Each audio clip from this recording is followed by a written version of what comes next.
Hello and welcome to the 4Corners podcast. I'm Brad, joined as always by Matt and Chad. Gentlemen, how are you doing this evening? Doing good. I'm still recovering from Saturday is what I'm doing. That was so I haven't watched the whole show, but I will say it was front and center on Amazon. I watched the whole thing. That I watched pre-show. I watched the whole thing. that was a long show. It was. I think it was a little too long. I mean, I'm glad they only do that like once a year, but I thought it was a little too long Yeah. because it was like what 8 hours.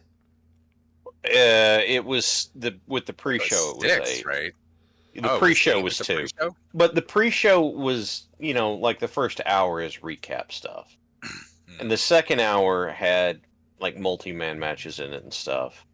But the show itself, with the matches that they were promoting most heavily. Then again, the pre-show also had the rematch of FTR and the Outrunners after that awesome collision match they had. So, Yeah. who am I to say? So But I enjoyed the show almost entirely. I don't think they put the buy rate out yet. I'm expecting it to do really well. Like, Yeah, I wouldn't be shocked if they sneak close to like 200K for that because I don't know. Comparatively, that was the most buzz, momentum, and hype I felt going into an AEW pay per view in a really long time. Like it felt like this was like an event. Like I mean, their pay per views always do decently, but like I said, this just felt like this had an extra oomph to it. This had a lot of emotional build into it. You went into this expecting a big emotional climax, and you got it. Yeah, I will say too, the other thing I noticed just for the whole weekend, like WWE just kind of filled the field with a lot of shows, and those shows got no traction. What Oh were you yeah, gonna say, Matt?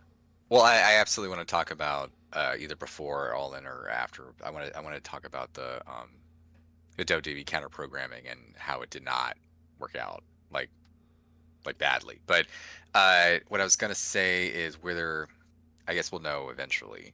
Or soon enough. But uh, Tony Khan I think had tweeted out or said maybe in like the media scrum that the buy rate was tentatively was looking to be, I think he claimed like I'd have to look to see if he said the best they've ever done, or it was trending that way. That's a big challenge though because I think people forget like the 2021 All In was massive. Like that show had massive hype and momentum going into it, and like if they beat that, I would laugh because it would be Adam Page winning yet again.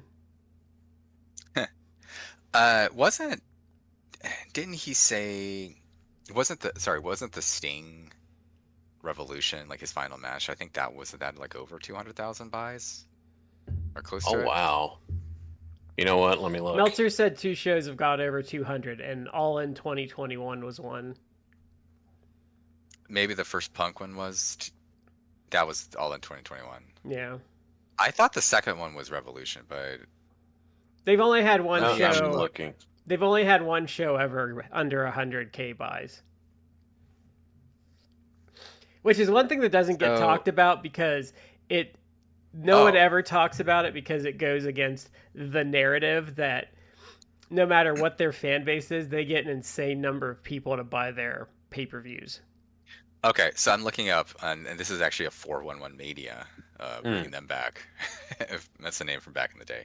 Yeah. But I guess 3 days ago, okay, so it was at the post-show media scrum via Fightful that AEW's president Tony Khan announced that Texas was the company's most successful event ever in the United States. Obviously not ever, because the first All In London was ridiculous. Yeah. I think they made like 10 million gate or something like that.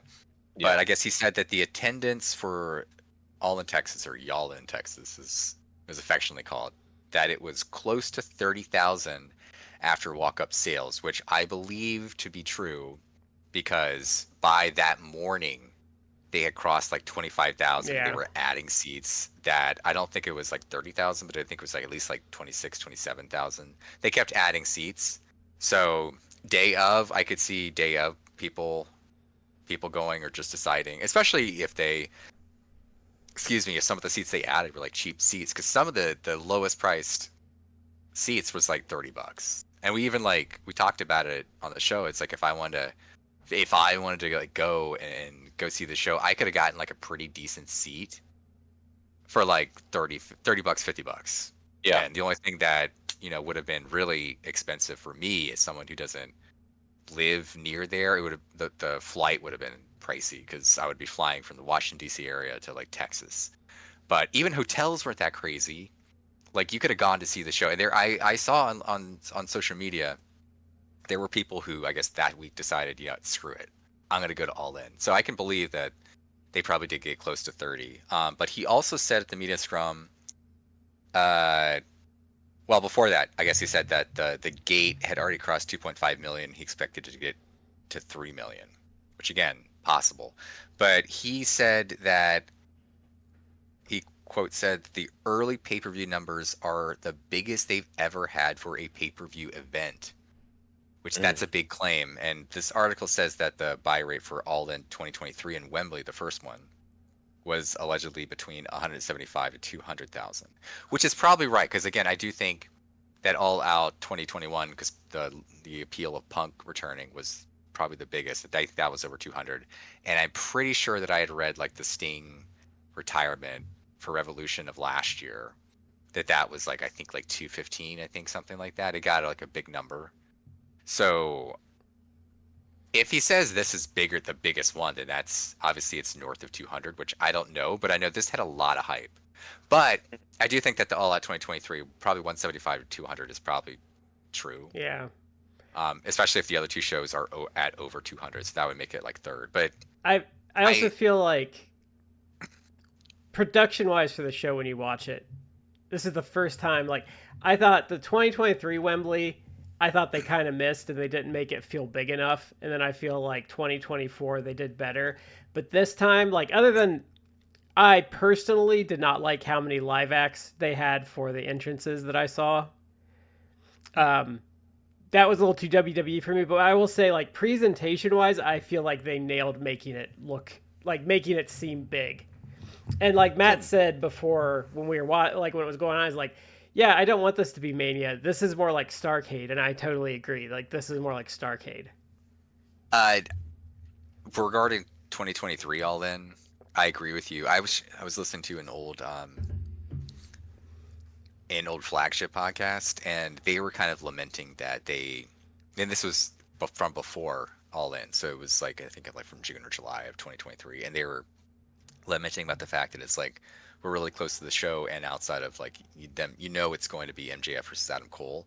Like they barely announced anything on the show, and when they were complaining about that, it was probably like, I doubt it was more than 8 weeks before, and it's like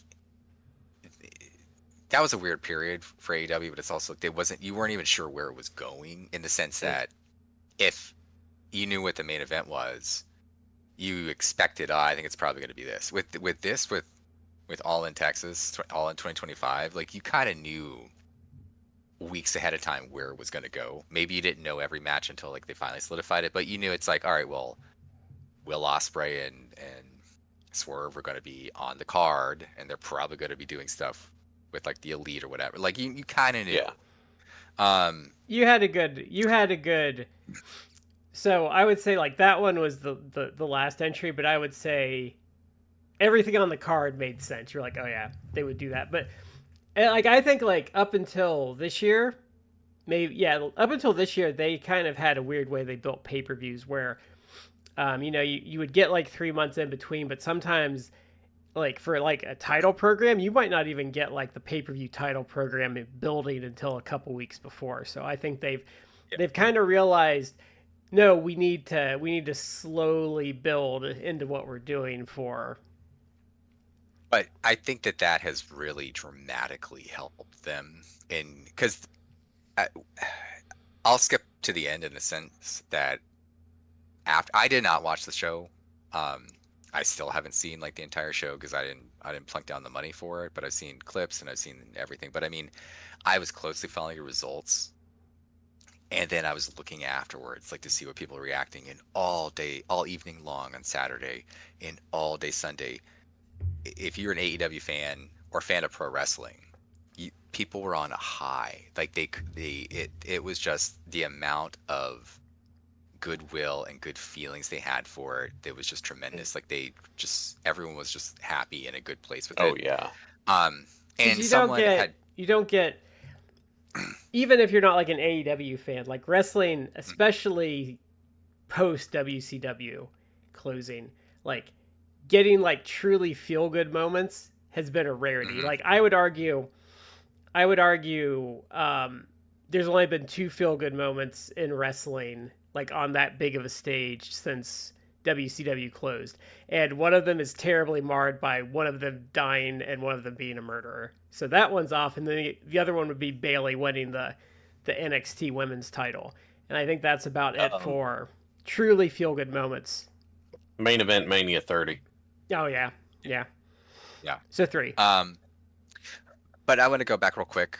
As part of all that, someone, and amongst all the goodwill, I don't know who said, I can't remember who said it. I had to look it up on social media.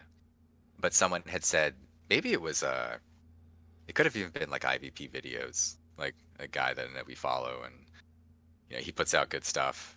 For those of you who want to go to the IVP video website, again, he sells stuff that's pretty cheap. He's got the Blu-rays. He makes great compilations. Yeah, his Blu-rays are good. Yeah. Someone said, I think it may have been him, but he said they said that AEW kind of was the spiritual successor to Jim Crockett Promotions. Yeah. And like that this did feel like this is basically AEW's Starrcade. It's not Mania, it's different. It's like their version of Starrcade, which that's kind of loaded too, because once you got into like, you know, certainly Bischoff, WCW, once like you those got Starrcades 94 started to get a little stinky. once it was because 94 was Hogan versus Brutus Beefcake. It was never the same after that. Like that tanked it. No, and obviously the biggest one, they had 2 big, I guess, main events after that. Was like, I think 96, which was Hogan versus Piper, which I think actually did well in terms of buy rates and people and interest. And then of course Sting versus Hogan, which was tremendously, everyone was riveted to that, and then they shit the bed so completely with that because Hogan had creative control and he just, you know, he wanted to get screwy with it. Theoretically, like 95. Theoretically, 95 is important because the one thing people don't realize about WCW in 1996, because it's told through a WWE lens now, and they don't want that nuance to it. So the thing people don't realize about 1996 WCW is when the year started, their business picked up massively because of Randy Savage's versus Ric Flair. And we had watched a show really early into the NWO thing, but pretty much what happened is they were a promotion that had heated up and were almost hot, and they dropped this extra hot angle into this promotion that had already like been picking up steam. Yeah. Mm-hmm. But when someone said that, it really resonated to me, because I do feel like this it clicked with me. Maybe it's something that I felt, but I never really could articulate. And I will say this, like, I love Jim Crockett Promotions, and I delineate that. I kind of narrow that down because it then became, you know, when Turner bought it, it became something different. You know, and I still loved NWA, WCW. And I loved it. I was a fan all the way to the end. But once like Bischoff took over, you had the highs of like the NWO, and you had like some great mid-card stuff. Obviously, the Luchadors, that was like our most people's first exposure in North America, not Mexico, but the North America that's, you know, north of the Mexican border. That was our first exposure to like Luchadors, and you got to see a lot of guys that, you know, you knew and loved after the fact. But I love WCW, and I even loved WCW in like the early 90s when it kind of got weird. But I love Jim Crockett Promotions. Like it's probably, all things considered, historically my favorite promotion of all time. Like, I love it. So I've been a huge fan of AEW since they started, and it's like, you know what? Yeah, this is why I think this is partly why I resonate so much with it, because it is very reminiscent of Jim Crockett Promotions. It's obviously very different. Like, there is a lot of like lucha resu, like the mix of like that. It's no mistake, I feel, that you have guys like Orange Cassidy, who's been a big star, who he came from Chikara, that actually did a perfect blend of like the lucha and like the Japanese, at least like the Japanese like junior style together. And it's reminiscent and draws from like PWG and Ring of Honor back when they were like really good, before they got raided by the WWE and, you know, things got inconsistent. But it's all of those things together, plus like it has like that old school like Jim Crockett like southern feel. So, you know, I'm a big fan of AEW, like, and the fact that they put on a big show like this and it was wildly successful, because it was. I mean, whatever the final pay-per-view numbers are, like, even if it's not 200,000, I would be shocked if it's not close to it. It'll be more than average. It'll be well above their average, which their average is like 130 to 140. So I think it'll hit well above that. Yeah, and if it's over 200,000, like, all the better. Like, and it I will say it deserved it. Like, they did a fantastic build to the show. And They they've put been nearly 30,000 people in a stadium, and there is no way, if you care about wrestling, if you just are not just like, I'm a WWE fan, that's all I care about, and I'm bitter at the success of anyone else. Like, if you care about wrestling, there's no way to look at that other than like, that's great for pro wrestling, because another company that's not the WWE being able to put nearly 30,000 people. It doesn't matter if it's like the biggest show. Obviously, the biggest show, you're going to get the biggest. But that's great, because then they can build on that, or maybe that gets people to the other shows that aren't as important. You'll still get like thousands of people. I think the next pay-per-view is what? Well, it's Forbidden Door, which is in London. they're kind but of that's I think, kind of that those are kind of yeah, it's kind They're of a niche product. yeah. yeah. I was gonna say the other But then thing that- with what you were saying about them drawing that much though, the fact that a promotion has turned itself around is something that is a rarity, because they like it doesn't get talked about enough this year, because there's a vested interest in not pointing it out, but they have been starting to come back hard this year.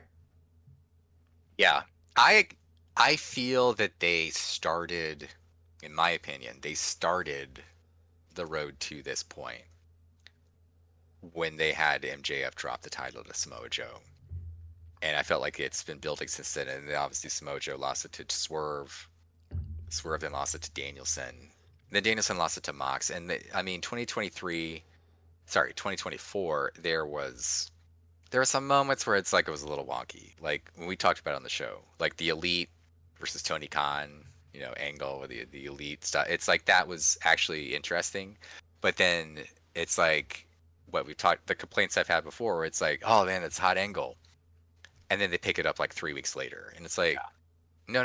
And the WWE is guilty of this too. I said that before, like the whole John Cena turn. It's like, oh my god, John Cena turned heel like first time in like 20 plus years, and then it's like he didn't even cut like a promo, even like a taped promo, like the next day, and it's like, no, this is the same problem. And I complained about that with the Bucks last year. It's like, oh, hot angle, and it's like, yeah, we'll hear from them 3 weeks later, and it's like, what? Why? And it's because, oh, in their new deals they get less dates. It's like, no, you gotta like then front load all those dates.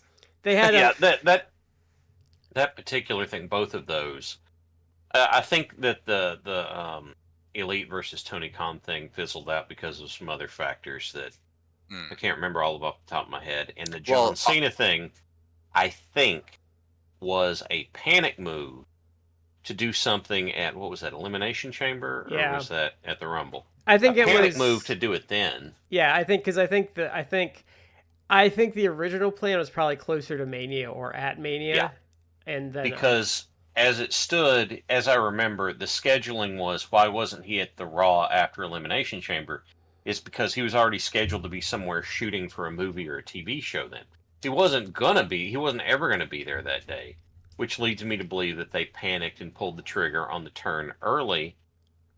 And when they did that, as opposed to doing it at Mania, because they're like, "Oh, we're not going to get enough buy rate because the card wasn't good enough."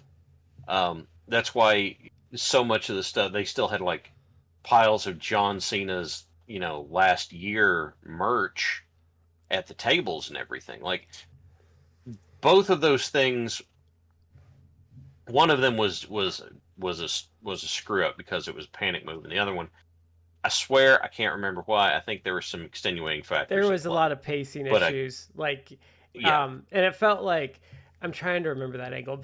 Also, the Bucks were just kind of tired at that point. So what were you going to say, Matt? I mean, I lost my train of thought. Okay. What was I saying before? I was talking about you're like other factors. Well, I think the biggest one was that I think Kenny was probably supposed to be involved, and of course he was out for like a year. Yeah, he got diverticulated. Yeah, but I think one of the reasons why it's been coming back, but one of the things that I think contributed to that was Swerve and Hangman, like their feud really, really almost willed things into people being really hot for the promotion. Yeah, I think and that wasn't the other thing by far, but the TV's just better. The writing's better. It's more. It's more focused. So, because I think last year was picking up when Joe won. Like I agree with you on that point, but I think the problem is the TV lacked focus for a really long time, and there was too much like WWE style stuff on it, which their fan base doesn't like, and the TV's just better this year. Like it makes sense from week to week. The attention to details there. I have a theory on that. I'm sorry, Matt. I'll do this real quick, and then I'll get out of your way. Yeah. My theory on that is that in the when did the turnaround start? In January. After that that 16-man tag that everyone fucking hated because the Death Riders teaming up with the Learning Tree made no sense.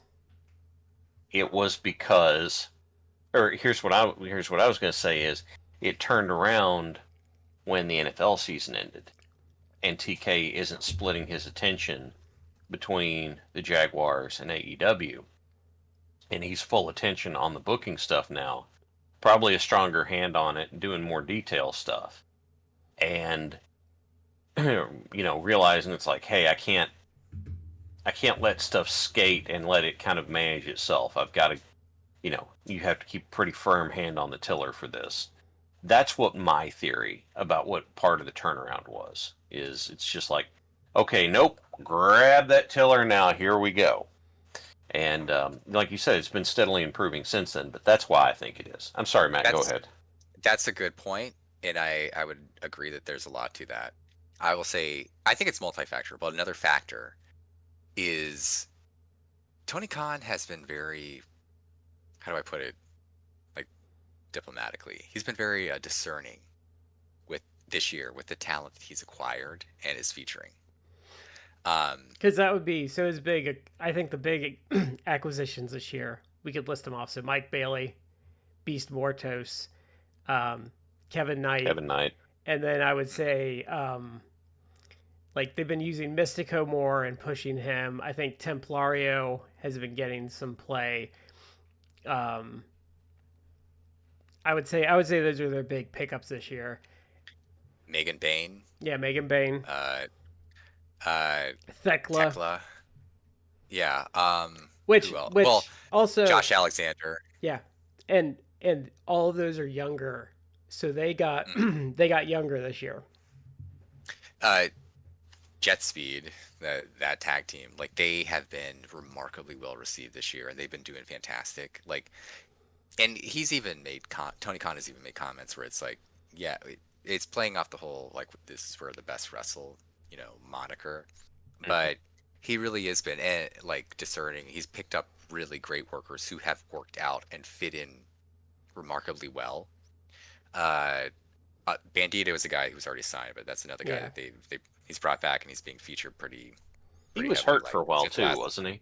Long time. Yeah. but Okay. he's been coming back and he's been looking. We talked about it. He's been looking like a superstar to the point where if he can continue to not have any injury bugs, you're looking at a guy that you can easily put in the main event like soon, like within the next 12 months at least. Look, Like if not much shorter than that.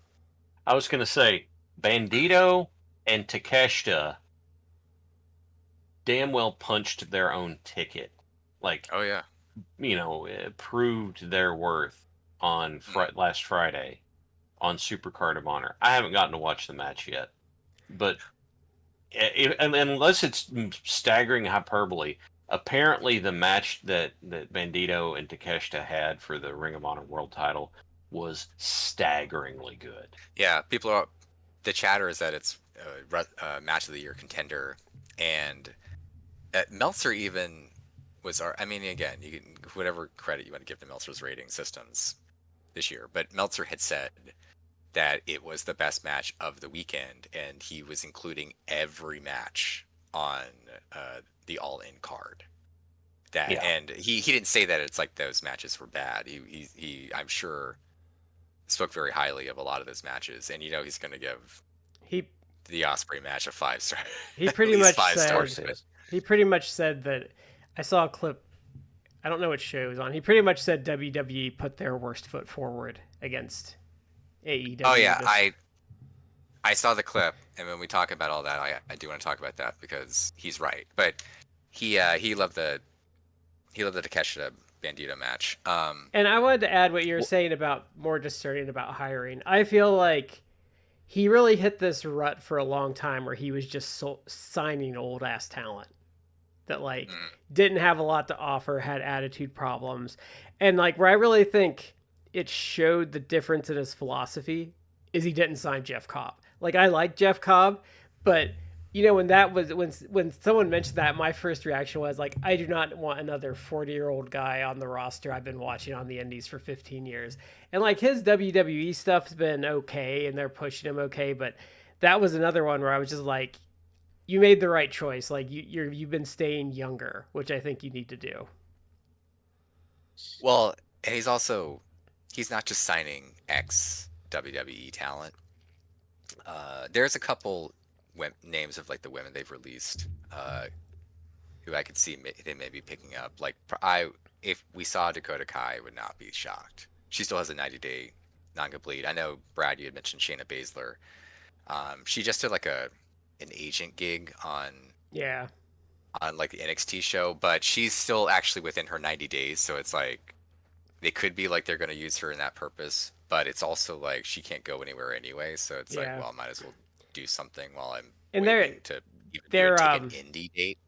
Their surprise for the women's casino gauntlet was Surrey, which was a better signing anyway. Oh my god, yeah, far better. There's Isla Dawn, I think, is the one who just got released that they might take on. That would be fine. She's younger. She's younger, and she doesn't seem to be WWE pilled, where it's maybe she wants to go back there, but she seems like she was in the indies before. Maybe she's you know what, screw it, I'm gonna, if they offer a contract, she could actually do well. Dakota Kai, I guess obviously the reason not to is because she's had a bunch of injuries and she's 37, 38, which I'm not hating on the age, except that if signing anyone, if he's going to sign anyone in their late, it's are you going to get 10 more years out of them? Not if you're signing a 27-year-old, Yeah, if you're signing someone over the age of 40, I think they have to be bringing something really special to the table. I like her, so I kind of would be if they've signed her, it's fine. But she would be she would just be a role player. Yeah. So I think that part of the reason put titles on Dakota Kai, really, but I think part of the reason that they were grabbing people up was, it's a new promotion. They need name recognition. They need people that folks are going to recognize whenever they start tuning in. Mm-hmm. But it probably did go on too long. Miro and Malister Black, whatever. those were pretty early pickups. And they and Black came in and had the without Codyverse stuff. Without hindsight, they seemed like good pickups at the time. Yes, 100%. And now they're at a place where they're more established. Their primary players have been on TV more and proved that they make things happen. And so you don't need them anymore. And I would argue, did it take too long to get to that point? That's arguable, but you don't need him. And the fact that he's also like, with the malcontents, he's like, all right, you know what? Today's a good day. I'm kind of waiting to. I should rephrase that. I'm expecting. I'm not waiting. I'm expecting that there's going to be today's a good day that Britt Baker's been. Her contract, they've come to terms on separation. I also think as a general product philosophy, if I was running AEW, my goal would be to have a roster that looks more youthful than WWE at all time, because I feel like that serves the brand of AEW. I feel like should feel like a more youthful product than WWE, and I think they got away from that for a while. What were you saying? Yeah. To your point, Shad. Yeah, there was a lot of. I mean, there was a lot of discourse negatively towards Tony Khan. It's like, why are you not releasing these people? And of course, it's all BS in a way, because it's like, why are we acting foolish? Because why certain people he didn't release at the time, because they would immediately go to the WWE, which WWE would sign them and debut them in like a way, and it obviously to play a getcha, and people would be like, oh, there, Tony Khan fumbled him, oh, look at this. And I would argue that all the guys that he did release, the only one that WWE has actually made a legitimate star out of, or a bigger star, is Penta. Mm-hmm. But that's also hilarious because it's Penta, who I like. I actually really like Penta, but it's the guy who has the best, i.e. most unique look that they can sell a lot of masks for, and who actually does the least amount of work, because he just like lazy ass it his way through it. But it's like, of course he's became the biggest one, because he can go there and all they care about is the entrances and aura, so he can just go do his cool entrance. He has a cool like look and mask. He has a lot of personality. Does the most minimal. He does, but I mean, he also like does the most minimal shit in a match. But he knows, and like, still like pop the crowd. And he also he knows how to be memorable. Like I think out of all the ones that went, like he would be the hardest to screw up, because he would he has ways of like circumventing bad booking, which is just being himself. One other thing in Penta's, I'm sorry, Matt, I'll do this real quick. Do you remember when we had my friends Red and Iden on, and they were talking about being new fans? Red is an artist, like not just like does art, like went to art school, like does it professionally stuff. Her observation about Penta was that his design for his gear is done in such a way to be both pleasing, memorable, stand out. Like it is a super well-designed visual that serves him very well. Yeah. So I'm just trying to reinforce your point. But like if you think about though who they've gotten this year, so Phoenix, I think they could have done something with Phoenix, and they botched him horribly. Like I think jobbing him at Mania was a terrible idea. So Rusev, he's just another guy. At this point. Rusev has been just an absolute, like I'm not even going to put Rusev on them, because he's doing what he did in AEW and WWE. And he just like funny. Randomly showed up on Raw for a 20-minute match after not being there a month, and he's not over. No, it's funny because they literally, and this is like every guy, everyone they've taken, they are literally just stealing their AEW gimmick, like whole cloth. Yeah. But it's actually the Redeemer gimmick, which was great in AEW, but it's gone over like a wet fart. No one gives a shit about it. It's too. So I think that was a dumb choice, because it's too layered and a little too, I don't want to say cerebral, because that makes it sound. It's too nuanced, it's too layered. Like for a WWE fan base to really like you just kind of have to smack them in the face with your gimmick. Like they don't do, like when Bray came up from NXT, like they really dumbed the gimmick down for like the main roster fans. Because the original gimmick was that he was supposed to... It was like in the movie Fallen. It was supposed to be that a demon had settled into the vessel, and then they were like, "No, we're not doing that." And Well, they can't. I can't remember the movie now. They were doing like The Simpsons did a parody of it where like they moved to the lake and Sideshow Bob's following them. What's Cape that? Fear. Yeah, Cape Fear. It was a very Cape Fear heavy gimmick too. Like there were a lot of elements of that in there. And then WWE's like, "Oh, you're just crazy hillbillies." Yeah. But to my point about the people that he released, you're from like they've outside of Penta, it's been a failure, in my opinion. It's varying levels. It's not gone over well. And the flagship really laid into Mariah May in the last few days, because she is basically doing the exact same gimmick that she did. She turned heel already and trying to do a version of the Toni Storm storyline with Jordan Grace, and it's just not been good. And the WWE fans don't care about her, like not even a fraction of the way that they did in AEW. Her name, beyond all that, her name's bad too. Like so what I think Mariah May has going against her, she has the same problem Ricky Starks has. I think if you just had him, well, actually, I want to say, I think they were done with Ricky Starks. If they had just put him on the main roster, I think he would have been fine. I argued this back in the day, but yeah, like imagine. But he goes to my point. It's like Tony Khan got rid of all these guys. It's like, okay, Ricky Starks. Like in Ricky Starks, I just was on. Again, I could lay into Cody Rhodes because I'm not a fan of him, like perhaps Shad is. But Ricky Starks was on Cody Rhodes' show, his podcast, whatever, and just making shit up. Where it's like he got in trouble for like going and visiting, got the infamous picture of him, visiting Cody at like the Royal Rumble.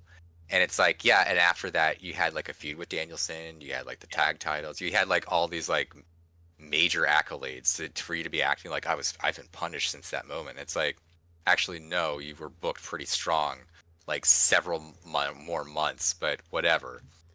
His guy constantly like it's obvious like at least some of the rumors had been true. It's like you just biding your time, you want it out of there because the grass is greener. And a malcontent, and they finally released him, and it's like, what the fuck has he done? Nothing. Well, I'm gonna give a feud with Ethan Page. I'm gonna give him a slight. And he's not even winning. Like he keeps losing. That's my point though. That's my point though. I'm gonna defend him on the one count of he has literally not been able to get away from Ethan Page, and who the fuck is gonna get over feuding endlessly with Ethan Page? I agree with you. And I said this at the time. It's like No, I know you don't like him. I'm just saying. I kind of like Ricky Starks, whatever.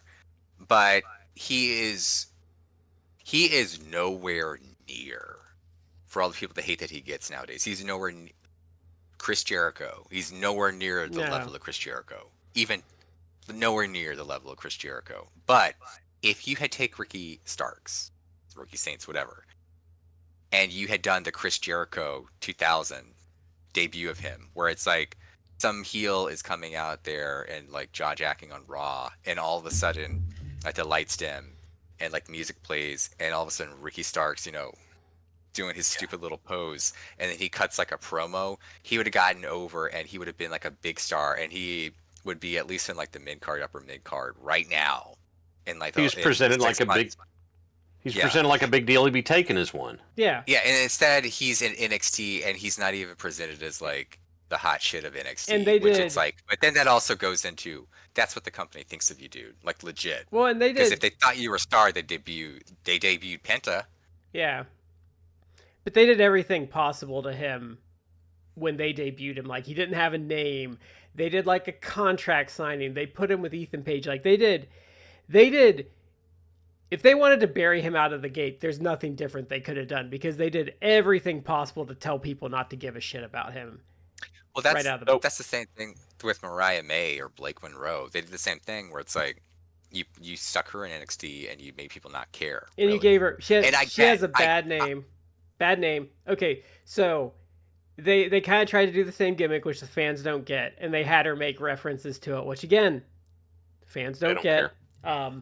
Then they paired her with Jordan Grace. I've been a Jordan Grace fan for a long time, but I feel like they bought in on Jordan Grace a couple years too After late. the fact. But the other Yeah. problem is, even if I like Jordan Grace, and let's say it was Jordan Grace at her peak, she's not Toni Storm. She's not. She's a worker. I- She's not a personality, like, really. I could say that Jordan Grace, I think, is still.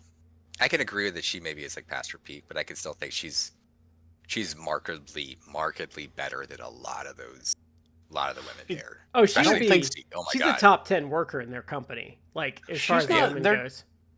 They're not letting her do woman Haas stuff, though, are they? No, they're That's not my comfortable understanding No. from the flagship. Is what was Jordan Grace's big draw? Is that she was a really strong woman who did Haas She's a spots. and- bodybuilder. yeah, Yeah. but And they're she's- not having her do that. She's leaned down a little bit, but she's still like a bodybuilder. Like that's Well, her body type, and that's like yeah. the gimmick. So- So My point, though, is she's so, like, Toni Storm helped Mariah May get over, and Jordan Grace is a worker, like an in-ring worker more, not like she doesn't have that Character. same level of charisma, and she doesn't have that same level of ability to pull someone up with her, like, via being paired with them.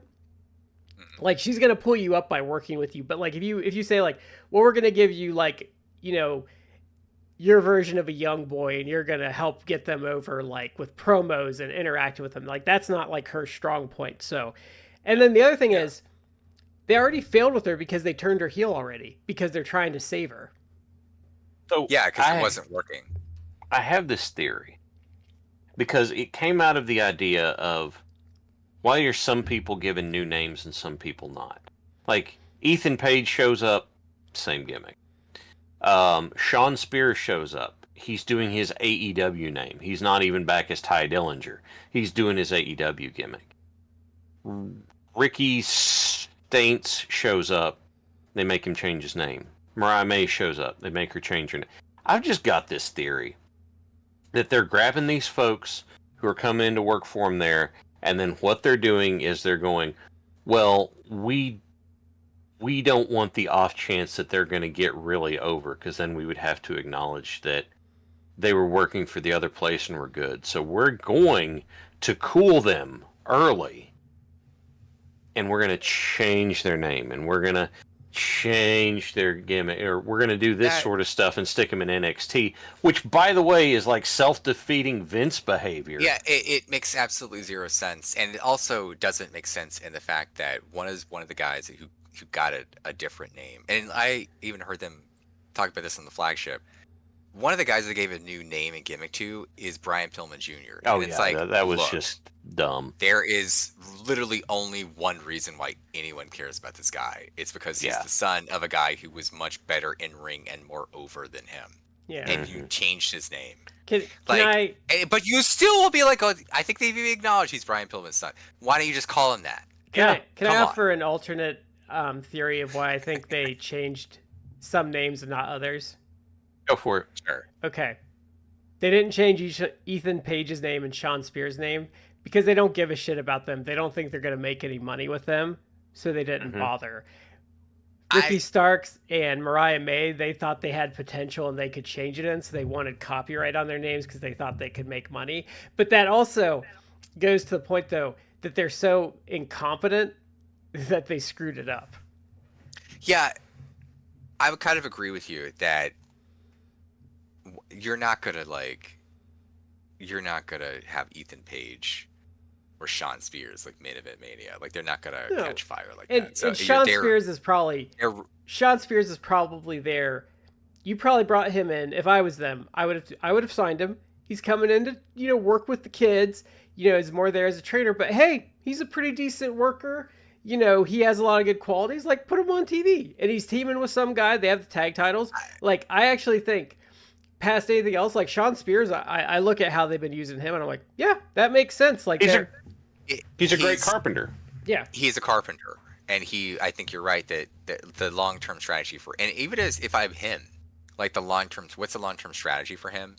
I'm going to sign back with them because he's like mid-40s at this point. It's like, his in-ring is probably not going to be that much longer. What's he going to do? He can be a trainer. He can get over like the guys in developmental. And he was there forever. He Ethan probably has a good relationship with Regal. Like, Yeah, Ethan Page, I think, has higher aspirations. He still wants to be and he probably will make it to the main roster and be like a mid card guy Oh, I don't know. forever. But he's not gonna be like an upper card guy. I'm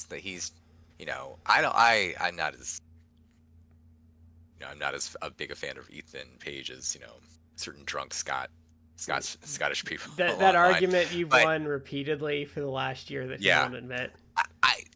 I think that you're right though. It's like they gave new gimmicks or new names to certain people because it's like they would now own this like trademark if Ricky Saints. But to that end, I don't know if it's like maybe it's incompetence, but it's like they're not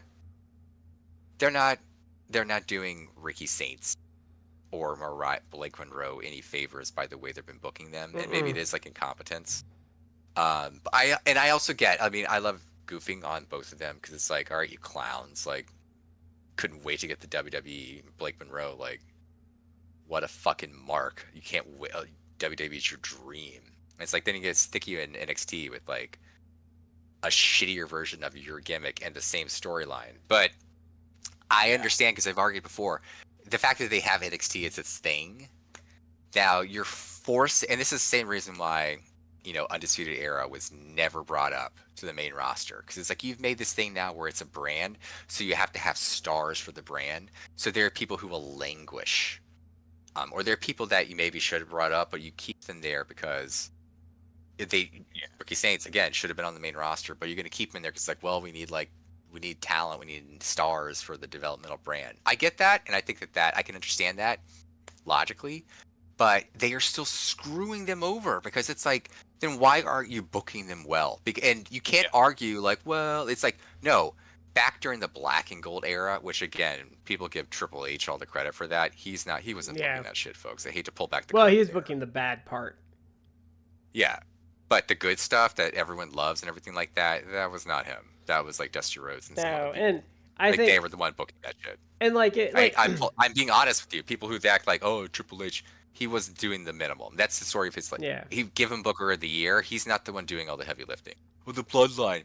Who do you think's been writing the Bloodline? It's not Triple H. Yeah. It's been Paul Heyman. And I think if you did have Ricky Starks in NXT like he is now, he needed to be special. Like he needed to be right at the top of the card. Like not this feuding with Ethan Page forever. Because like, no offense, like, and I like Ethan Page better than you, but like, you don't put someone important with Ethan Page forever, especially in NXT, because if you look at his track record, people don't come out of those feuds like any better than they went in. No. They come out cold. Like Ethan Page should be a mid-carder wrestling mid-carders and stuff that doesn't matter. But like Ricky Starks should have been a player, and he's just like, it's obvious by the booking, the way they're booking him is that he's just off in this corner, and it's not important. Yeah, they don't see him as a star the way they're booking him. And it's like, if you're going to have, I'm even acknowledging logically it makes sense. Well, this guy should be on the main roster, but we need stars in NXT. It's like, then book him like a star. And they did that back in NXT Gold. NXT, like Black and Gold, you could see the shit there. It's like, oh, wow, okay, so right now the main guys are like Shinsuke Nakamura and Sami Zayn and Kevin Owens. And it's like, once those guys like cycle out, it's like, oh, okay, yeah, I can already see. So the next guys are going to be Andrade and Drew McIntyre and, Aleister Black. Like, you could already see. And then after that, it's like, oh, okay, now it's going to be Adam Cole. You could see, like, they would cycle. You could already see. You could see, like, 2 steps down who the next guys are going to be because they were presenting them. They were mid-card, maybe, but they were still presenting the stars. So when these other guys moved to the main roster, you knew it's like, I already know who's going. Now it's like you have a guy who should be a main guy. It's like he's a mid-card in the developmental brand. I got this. I can't really base it on anything, but I've got this theory that Shawn Michaels is waiting for them to call him up at any moment. So he's got him in this holding pattern because he's like, I can't get him involved in anything long term because if they call him up at any point, it's just going to pull him right out of it and sink it. So, and like I said, I don't have anything to base that off of. It's just this idea I've got.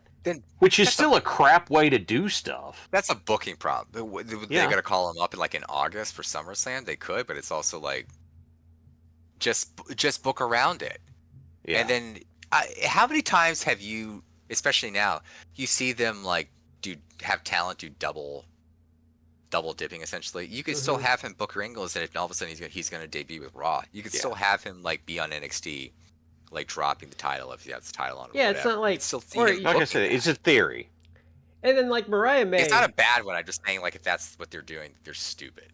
Mariah May, I feel like you could have done a better name for her. Like you could have Mariah kept, Monroe. yeah, Done. That's should have all you had kept to the do. MM, but like I think she's bigger booking malfeasance because their fans don't care. But there is a way you could have harnessed her momentum out of that program in some way, and they've totally squandered it. Like now instead of like maybe carrying that momentum into her NXT run, she's totally cold, and they're having to build her up from nothing. This kind of goes towards what you were saying, Brad, about sometimes like the WWE audience kind of needs to beat about the head with a stick. Like they don't do subtlety. They need overt. Yeah. Her whole gimmick, and I think she's a pretty decent worker, but her whole gimmick is like, her sex appeal, right? Yeah. But it's more of like a subtle sex appeal, like a entendre or whatever like that. And when she was cutting her promo and everything, she's saying lines and everything that like kind of goes to that, and no one's getting it. That's why it's like it's dead.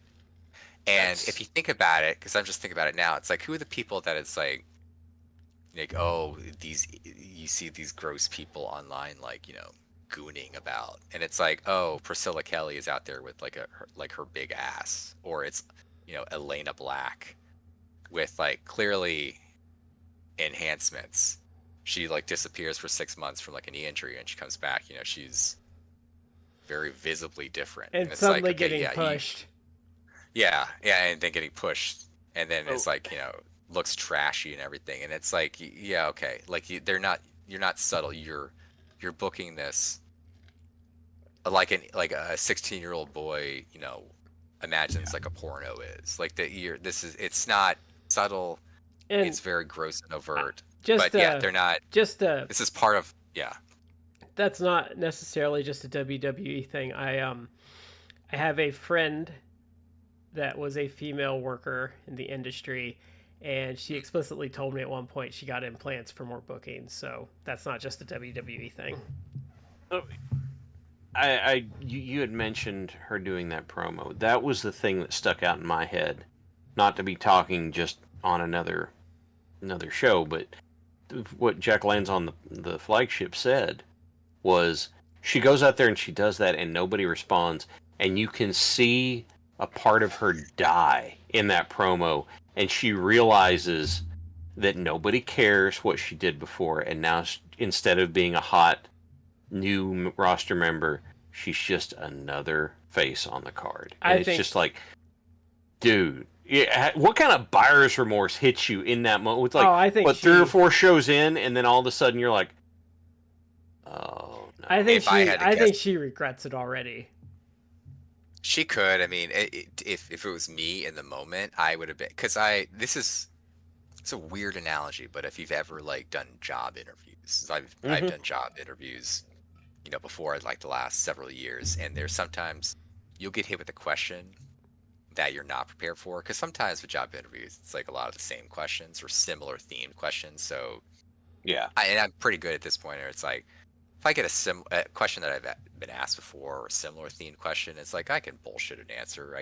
I may have like an actual legit answer, but if not, I can think on my feet with it. But so every now and again you'll get one of those questions or situations where it's like, oh damn, I don't have like a really easily already mentally prepared answer, or one that I can really off the top of my head quickly do. So I gotta think about that. So I think in like the heat of the moment, it's one of those like, oh my god, this is not working at all. What do I do? And you kind of just have to like plow through. But I would think in the immediate moment it's that. But yeah, like what if your dream is to go to WWE, and it's like I'm doing the gimmick that got me the contract effectively. Yeah. And then it's like, oh, it's not working. They don't care. Like, you really should have a moment of self-reflection. It's the Arrested Development. I've made a terrible mistake. I think the thought process would be like, oh shit, I should have stayed in AEW where I was a star, and like I may never catch that again. Like I think I would Yeah. have that panic even at a young age of, oh shit, did I just totally like kneecap my whole career? You done messed up, AA Ron. If I And I'm look, not saying that as a Tony joke. Khan, I'm saying that as total empathy for her. Like, I think Yeah. I would be saying like, oh fuck, am I like, is my peak over already? Like, did I totally just? I agree with you on that. To have that kind of thing hit you, you went for something you always wanted, you got it, and as it turns out, it's worse than what you had before, and you're like, oh no. And then that makes Tony Storm's line to her hit even harder. But And I think it has to hurt too because like no one gives a shit about NXT. Like, I mean, as much as people it's talk about it, it's bad. like no one. It's in a small venue. No one watches it. No one pays for tickets. So you also that happens, and you're also sitting there thinking like, could I have been at All In a big match like in front of 30,000 people? It it really is like one of the coldest lines I've ever heard anyone give. The whole Tony Storm Mariah May thing. I sentenced you to a lifetime of mediocrity, and it's like whatever happened to Mariah May, and it's I like remember hearing that line. it's not even been like 6 months, and already it's like, yeah, we're at the point where it's like whatever happened to Mariah May, no one cares. Whereas Tony Storm had arguably like the biggest match and a moment of her career. Yeah. When when I heard that line live, I stopped. I was like, "Oh, wow, that burns." But Because it is as cold a line as you could possibly give. Because, and I remember back in the day, like hearing some shoot, maybe it was like Xbox talking about Xbox Heat or somebody. It's like what is the worst you can have as a pro wrestler? Like, you go out there and it's not like they're cheering you because you want them to. If you're a babyface, certainly you want them to cheer you. Or even if they like boo you, it's like, all right, well, you boo me, like you're getting a reaction, you care. It's just come out there and it's just like silence, people sitting on their hands because they don't give a shit about you. Like, that's the worst because they don't feel any passion or anything. I've talked about that with Shad So, yeah. before. Like, I would rather the crowd be pissed off and chanting boring at me because they at least care enough to shit on what we're doing instead of just being quiet. Because if they're chanting boring at you, you might be able to recover from that.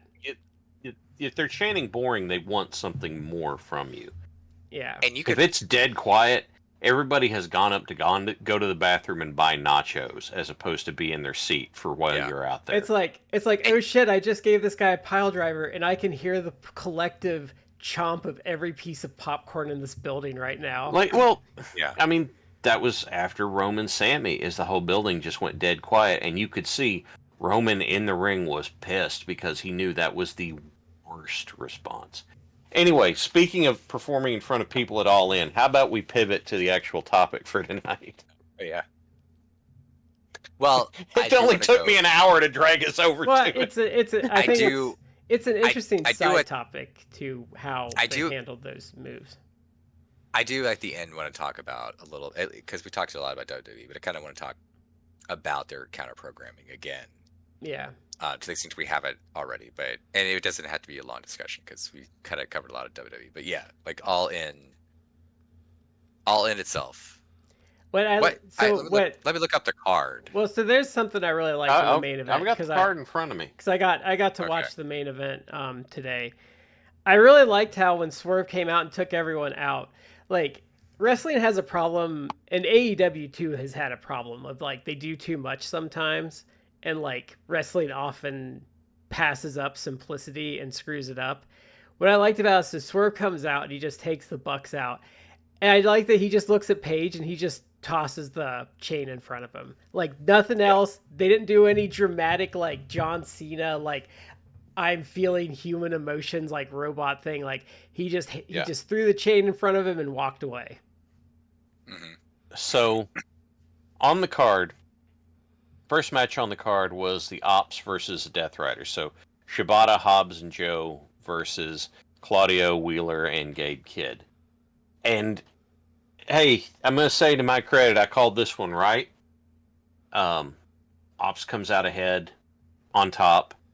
But then in the post match, they Pillmanize Joe's neck in order to keep him from showing up around the main event. And it's like, okay.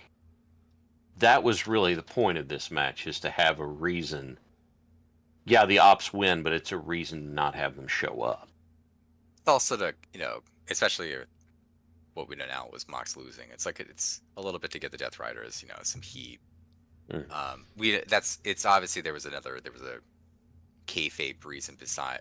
Kayfabe reason is Joe getting injured, but it's also because in real life Joe is taking at least a brief sabbatical to do, I guess, promotion work for the next season. Twisted Metal. Yeah. Twisted Metal. So he'll probably be back soon, I would guess, because they're not usually like promo stuff, doing interviews or press stuff. It's not. Yeah. You're not off like 3 months. And maybe like 2 to 4 weeks, maybe, I would guess. Yeah. And you bolstered their ranks by bringing another person in. Yeah. Yeah. So it was a good trios match. They're out there, and it's not like everybody's doing their spots. They're out there kicking the shit out of each other. Mm-hmm. So it was good. It was a lot of fun to watch. I hope. I just want to say though, I pray, Tony, don't sign Gabe Kidd. Do not sign him. If you want to bring him in for one shots, don't sign him. But that's fine. But don't sign him. He's boring. He's not going to be a net positive. Don't. He I don't understand the hype around him. Some of his stuff's okay, but he has the charisma of cardboard. But he shouts a lot. I know, and that's not a personality. I I hope they don't sign him because he's so boring. He should be giving Kenny Omega a commission for every booking he gets for convincing people he was good. I'm not as down on him, but I'm not oh my god, put the world title on. He's not terrible, but I don't see that he would not be good in a national promotion. He just has no personality. He's not a guy that you're really gonna put main event scene, upper. Yeah, I don't know. I'm not as down on him as you are, but you have Josh Alexander, who's better than him. Is a better version of him. Yes, I would say. Can I just say about the Ops?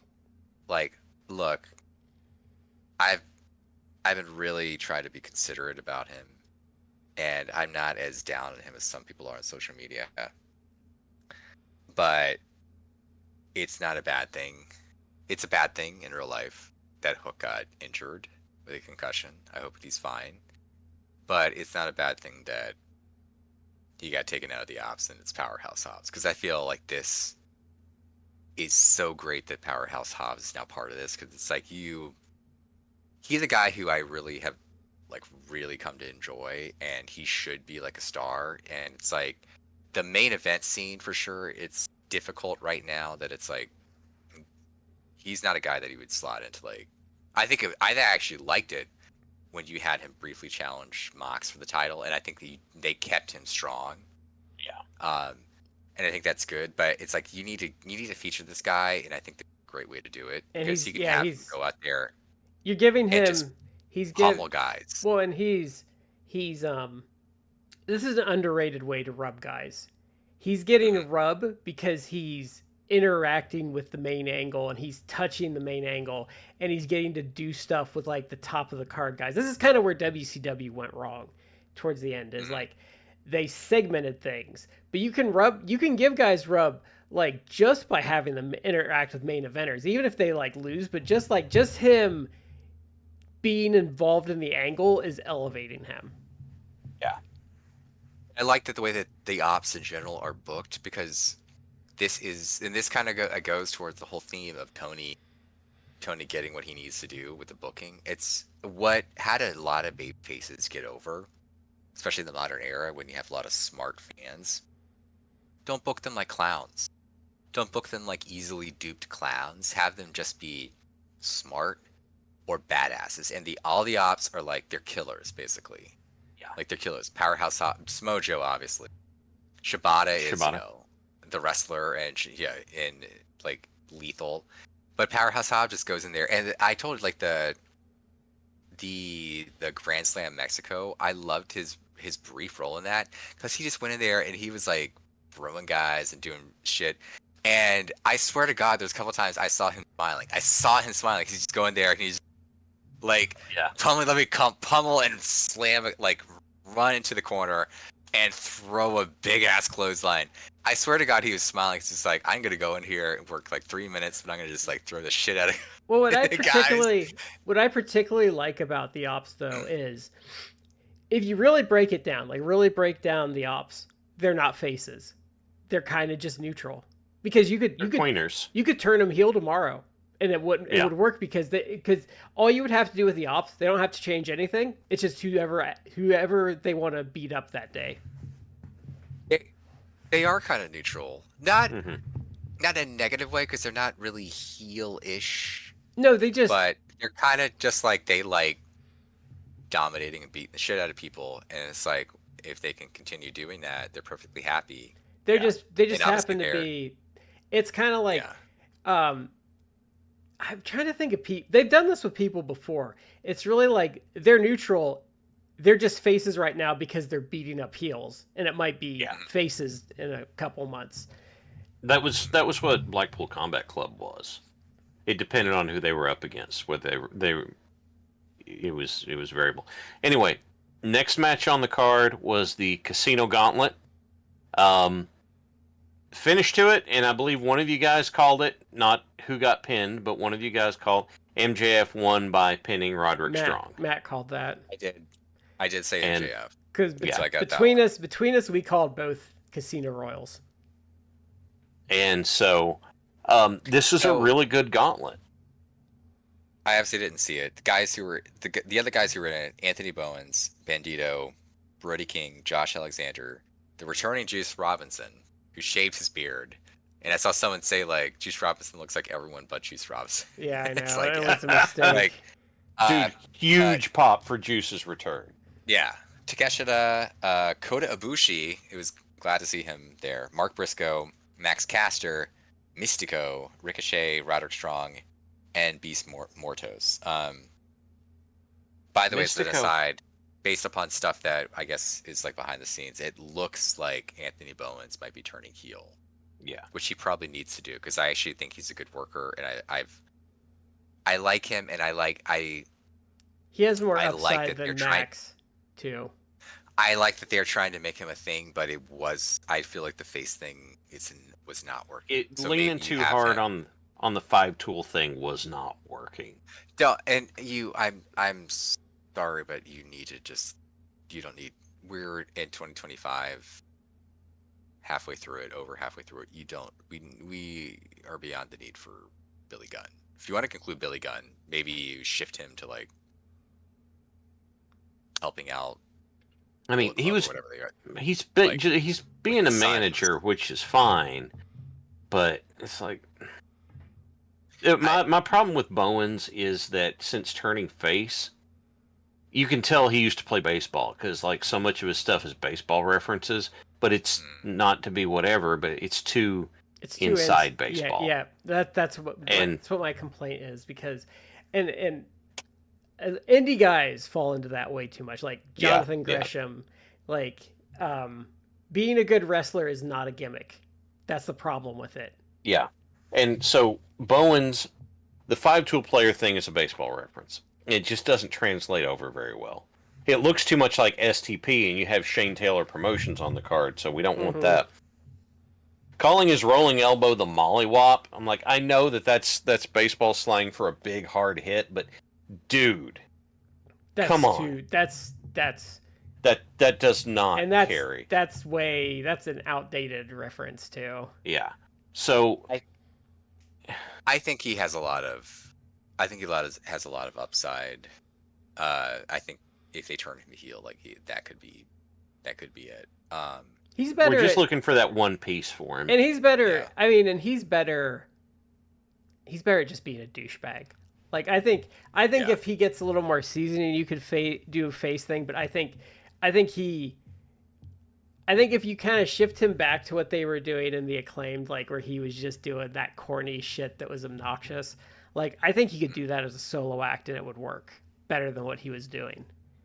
I think he's right on the cusp, but he's just there's a stuff's not locked into place yet. And I feel like ironic. I feel like the 5-tool thing was also too it's too overthought. It was kind of too baby's first wrestling gimmick for me.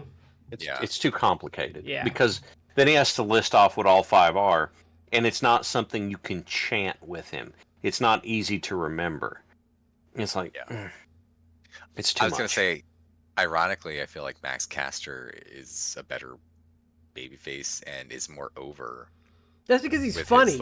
That's because he's funny, though. He's funny, and he's kind of a heel, but he's like he's kind of a clown. So it's like he got over just going out there and getting his ass kicked.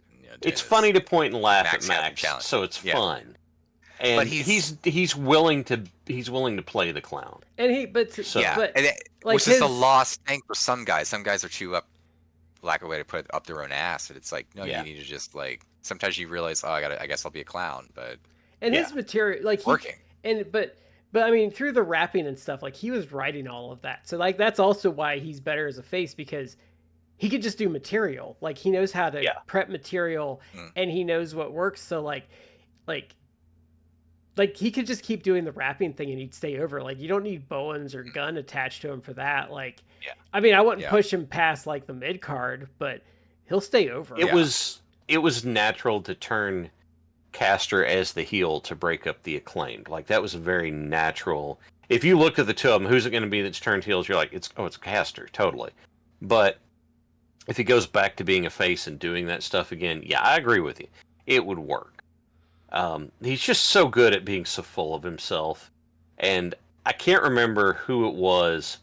I think somebody said it was probably Chuck Taylor that helped him work on his chant and making it as stilted and awkward for people to chant as possible so they'd screw it up. Which I appreciate. Going out there and coming up with something that you're telling the crowd to do, but making it just too hard for them to do well. Man, that's good stuff. And now the crowd's doing it. I didn't know that fact, but that's classic Chuck Taylor. I gotta laugh at that. Yeah. Chuck Taylor, of course, gave us the best wrestling gimmick name. No gimmicks needed. Steve the Samurai. So perfect. So can I add one more honorable mention for this match? Just as an aside, it's not even about the match, but Ricochet was in the match, and it looks like it's at least unofficially official. It seems that Ricochet is, because he's saying I need a crew. It looks like that crew is going to be Gates of Agony, which I'm really happy about. And this, again, going with the whole theme about Tony Khan and who he's using, the talent he's being very careful with. What's another theme that we're seeing? Guys like Swerve, and there are many others, but guys like Swerve, who it's I'll take it. You want to book me a year where I'm just taking an L, losing all my matches? Sure. And now he's one of the biggest stars in the company, because he understood I know I need to prove myself, or I will prove myself to you. And Gates of Agony are guys who they weren't, like other people who are now at different company. Just, I think the rumors are probably true. It's you're just complaining about your creative. Oh, hey, about you do this? Doesn't work for me. My buddy's the champion. I'm gonna go over there. Yeah, let me do this properly. That doesn't work for me, brother. Yeah. Gates of Agony have been booked pretty consistently, but it's at times they lose. Yeah.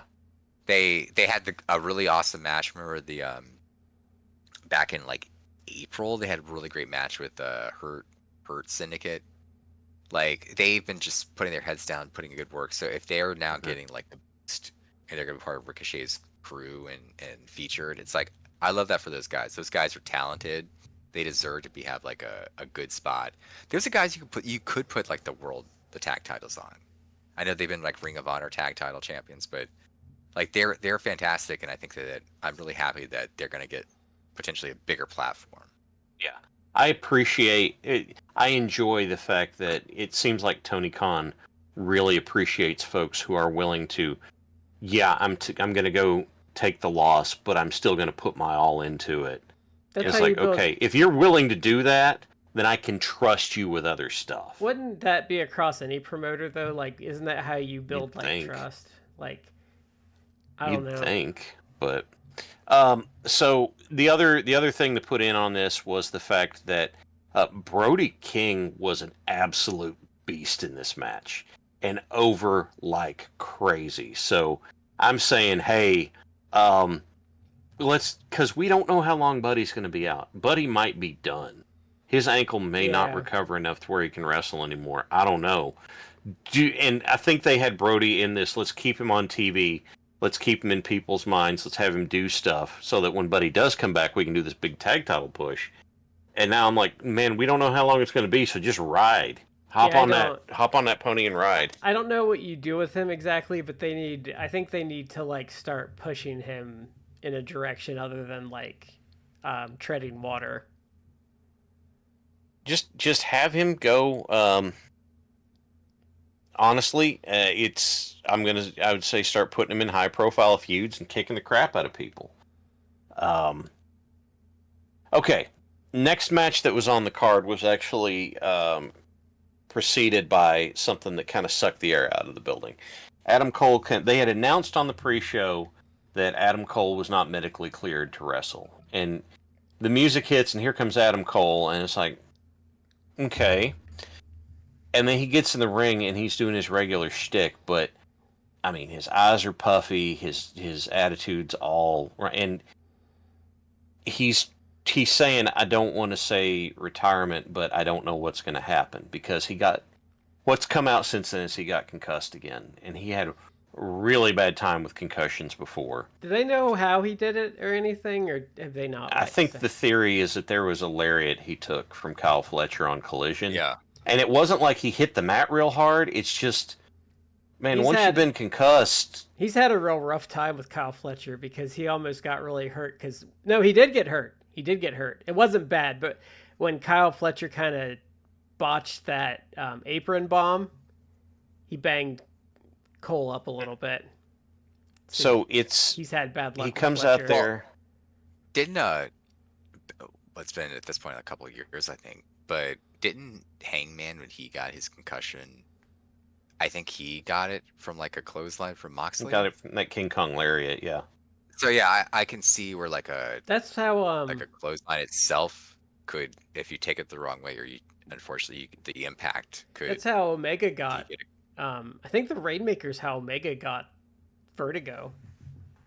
I thought it was like one of Okada's drop kicks. Oh, maybe it was a But I drop could be kick. wrong.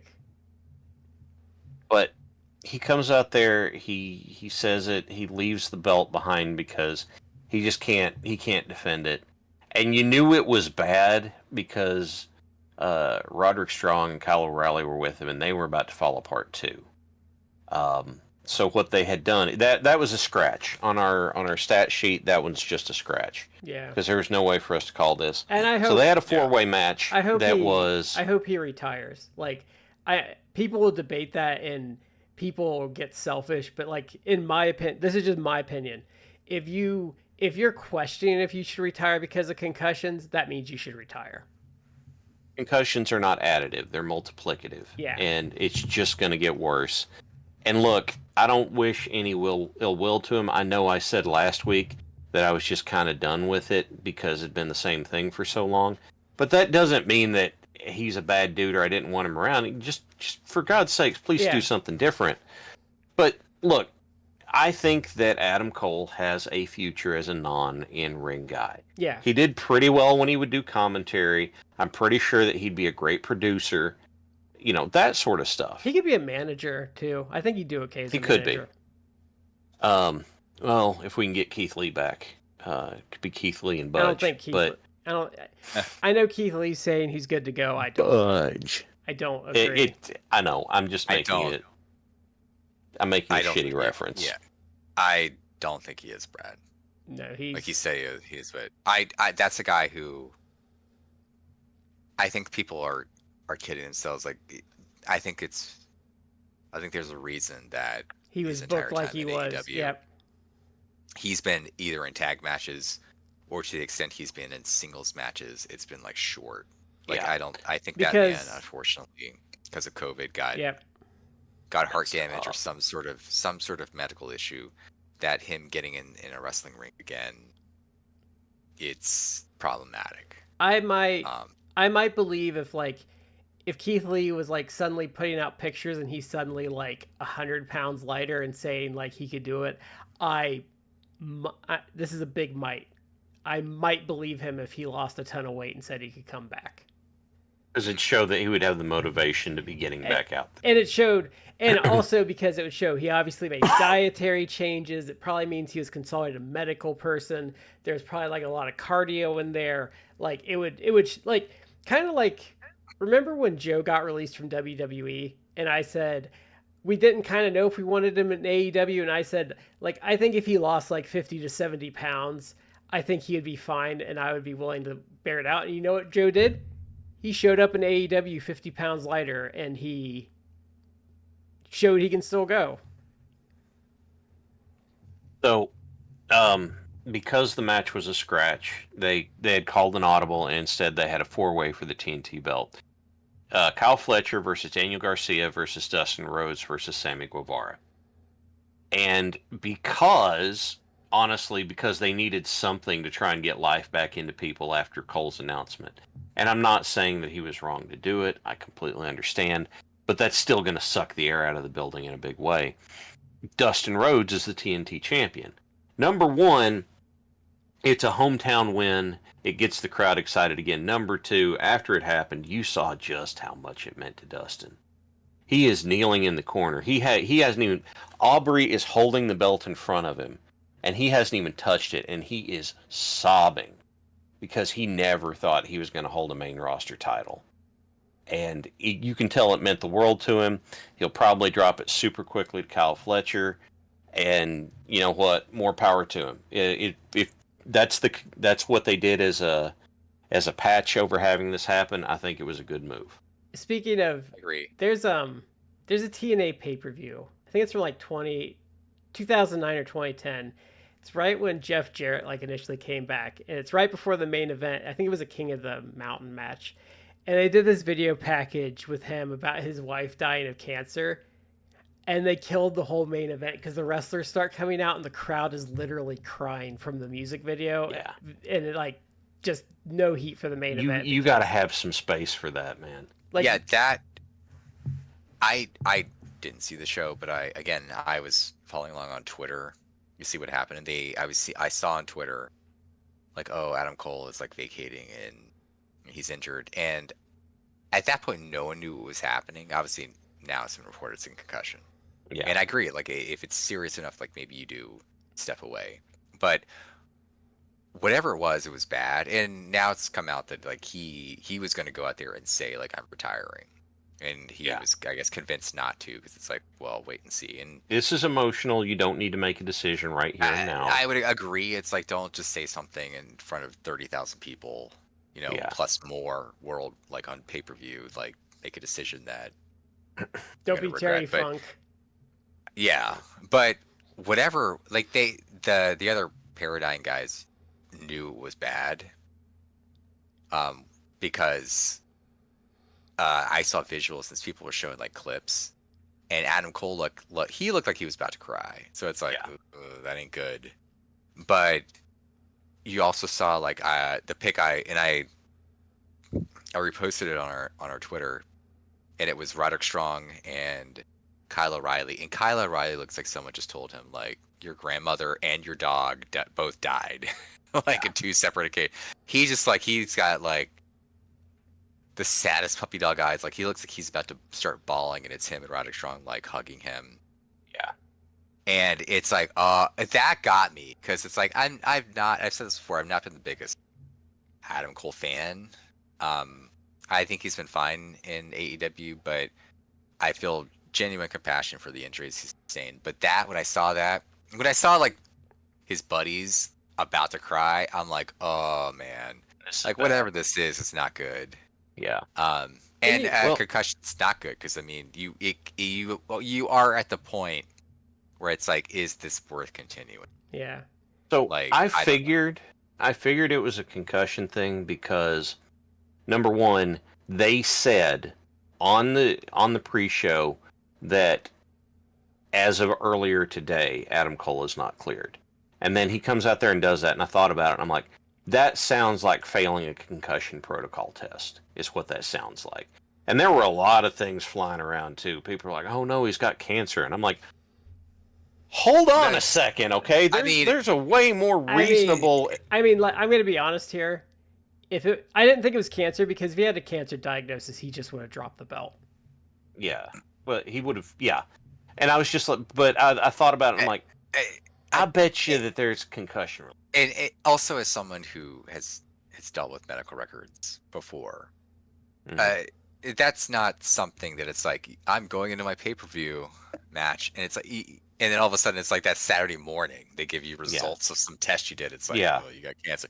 It's like, no, it doesn't play like that. You have some sort of condition, which would even be the reason why you need to have a test. Yeah. You know, it's like, like you get a colonoscopy, something, which is like, he's young, so why would he or do hey, that? this mole I've had for 20 years like suddenly got spiky and like really black. I better go check that out.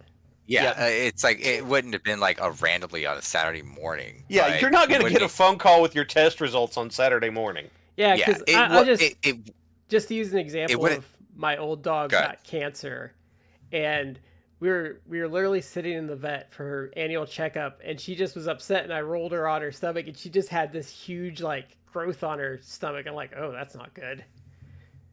Like, so usually with cancer, like there's something like, I think when my grandfather got diagnosed, he got like a cold he couldn't get rid of or something like it. There's usually like something alarming happening. Yeah. And also a cancer diagnosis wouldn't stop him from bumping. So I think he would have dropped the title even in like a short match. I mean, I would have thought it, like, cause that I didn't think like concussion. I would have thought like, oh, well, it's some sort of like musculoskeletal thing. But, and that's when it's like, oh, he's injured, he's not cleared, like he can't compete.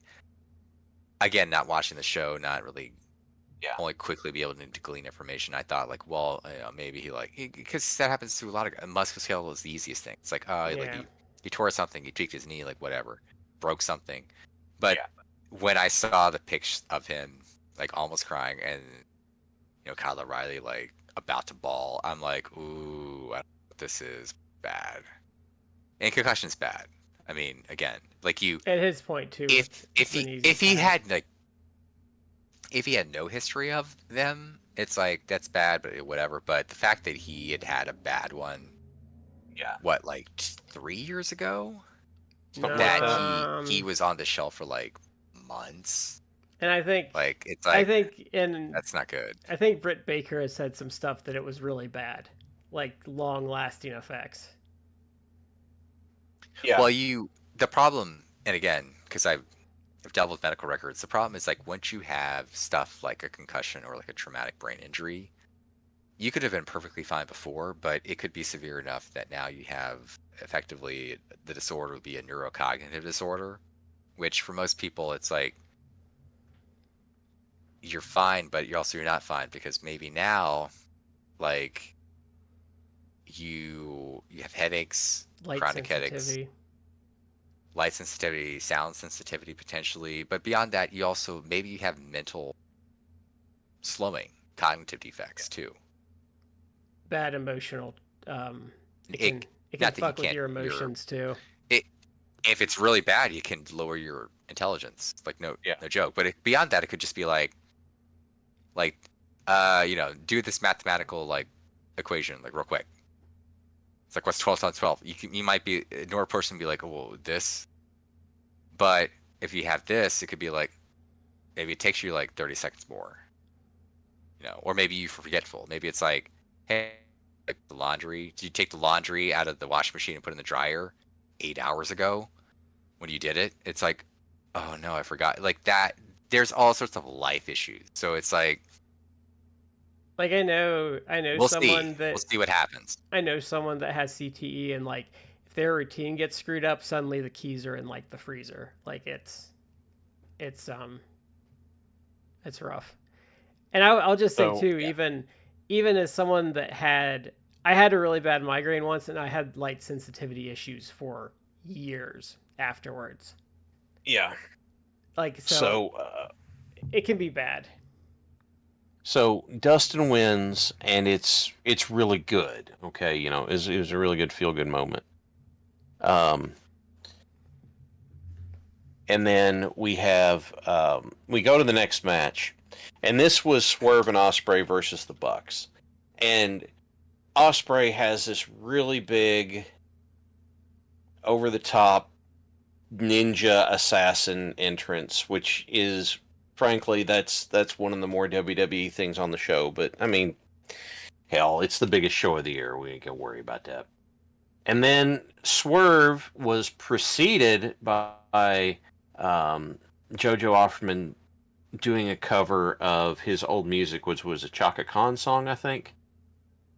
Which was at first I was shocked. I'm like, "That wait, that's JoJo," and I didn't even notice the Firefly backdrop they gave her, which was I great. didn't know that, and I didn't watch it live, so I didn't know it was JoJo. I just saw online that it was JoJo, and my initially thought was like, oh, I'm sure this will go over well with some people. It is a Chaka Khan song. If you don't have the background, Shad, is that back when, even before WWE, when Swerve did the Indies, Yeah. like his intro song was "Ain't Nobody" by Chaka Khan, which is a great song, and it has a really distinctive like beat to the beginning of it. And I'm not hating on JoJo,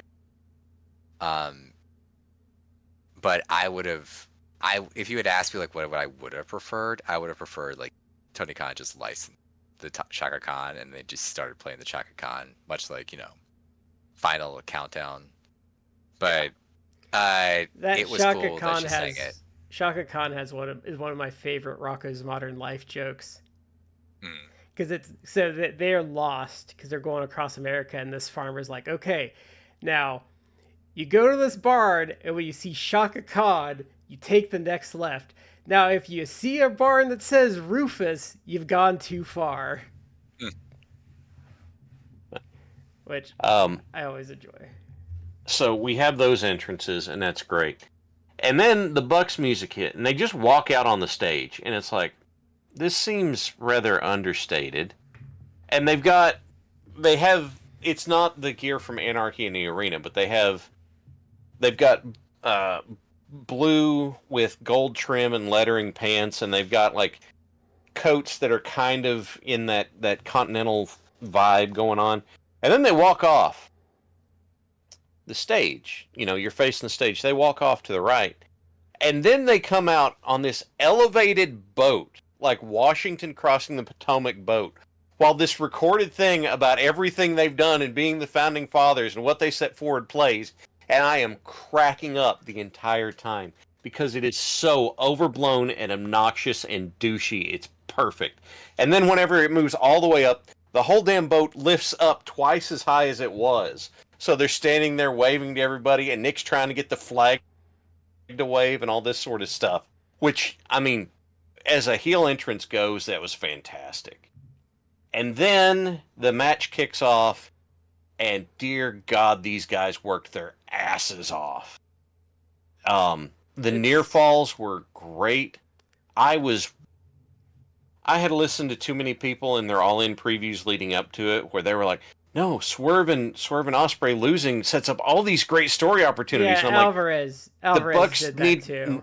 Trish and Sarah did too, and I was just like, "No, let's not do that. Let's give the Bucks let's give this a break." This is why I think people, why it never made sense to me.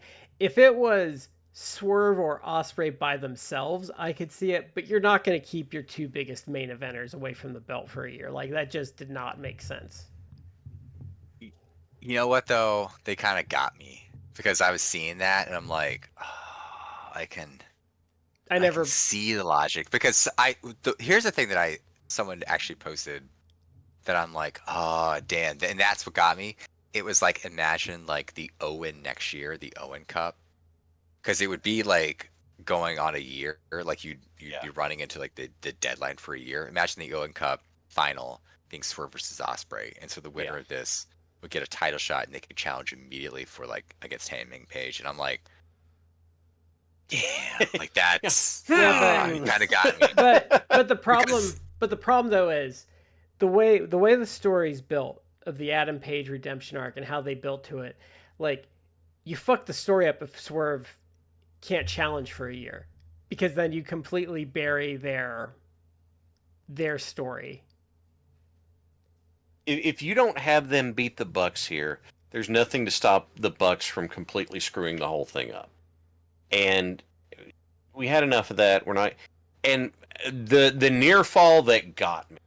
There's a near fall where Swerve has a hold of one of the Bucks, and Ospreay goes to hidden blade him, and whoever it is ducks, and he hidden blade Swerve, and he was just like, oh no, and that's when the pin goes, and it was such a good near fall. It was just like I'm sitting there watching it, confident in my pick of winning, but at that moment I'm just like, oh, is this it? And they had a fantastic finish.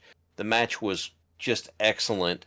They had a sequence where they had members of both teams in sync and working together and doing this stuff, and then of course you've got your regular Twitter idiots being like, man, look at this choreographed stuff, and it's like, okay, the entire story is how well that these teams work together and how good they are. Yeah, this is part of it. Maybe sit down and shut up for it.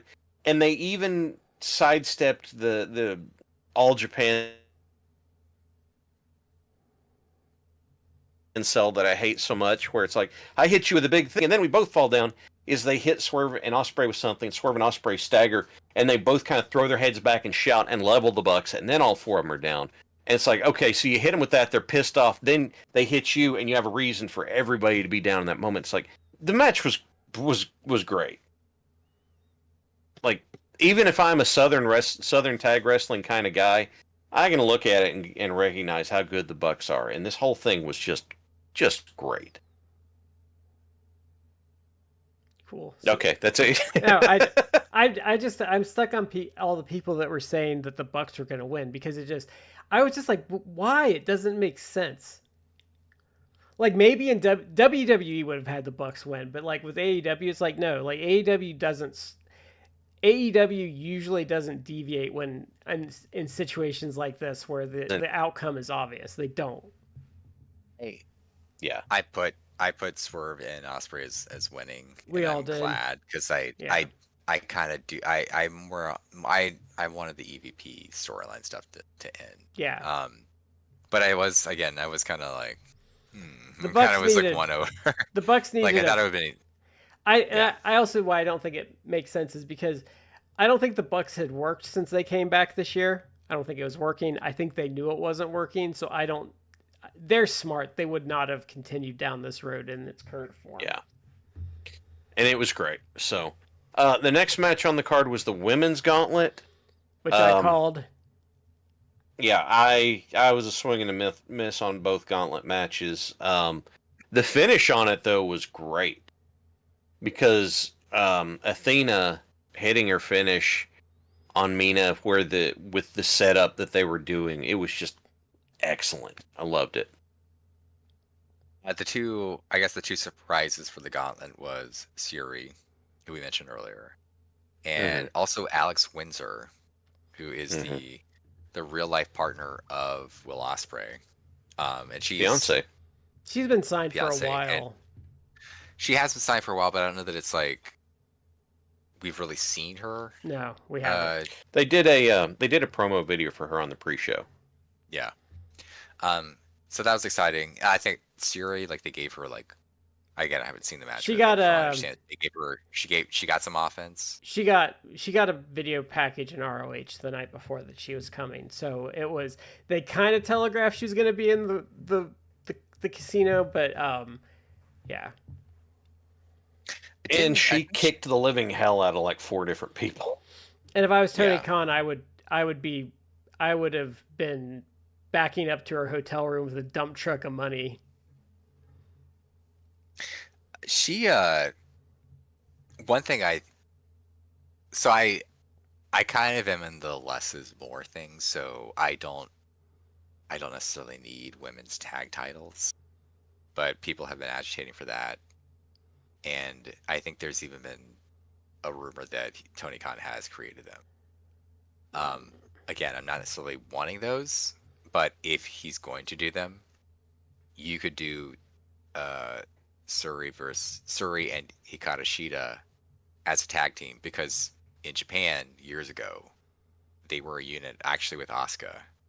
Asuka's obviously not coming to AEW, but you could have the two of them as a tag team. You could have them win the tag title, what have you. Like you could do something like that, and you actually have like a lot of women on the roster that could team together for that division.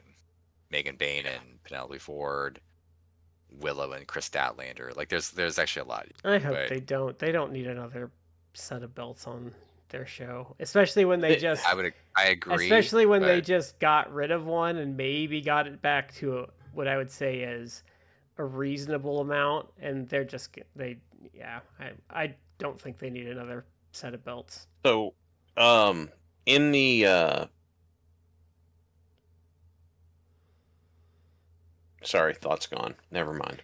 I didn't know if you froze for a minute. No, I've been catching. So it was a good women's gauntlet. Finish was outstanding. Then we got tag title match: Hurt Syndicate versus Jet Speed versus Patriarchy.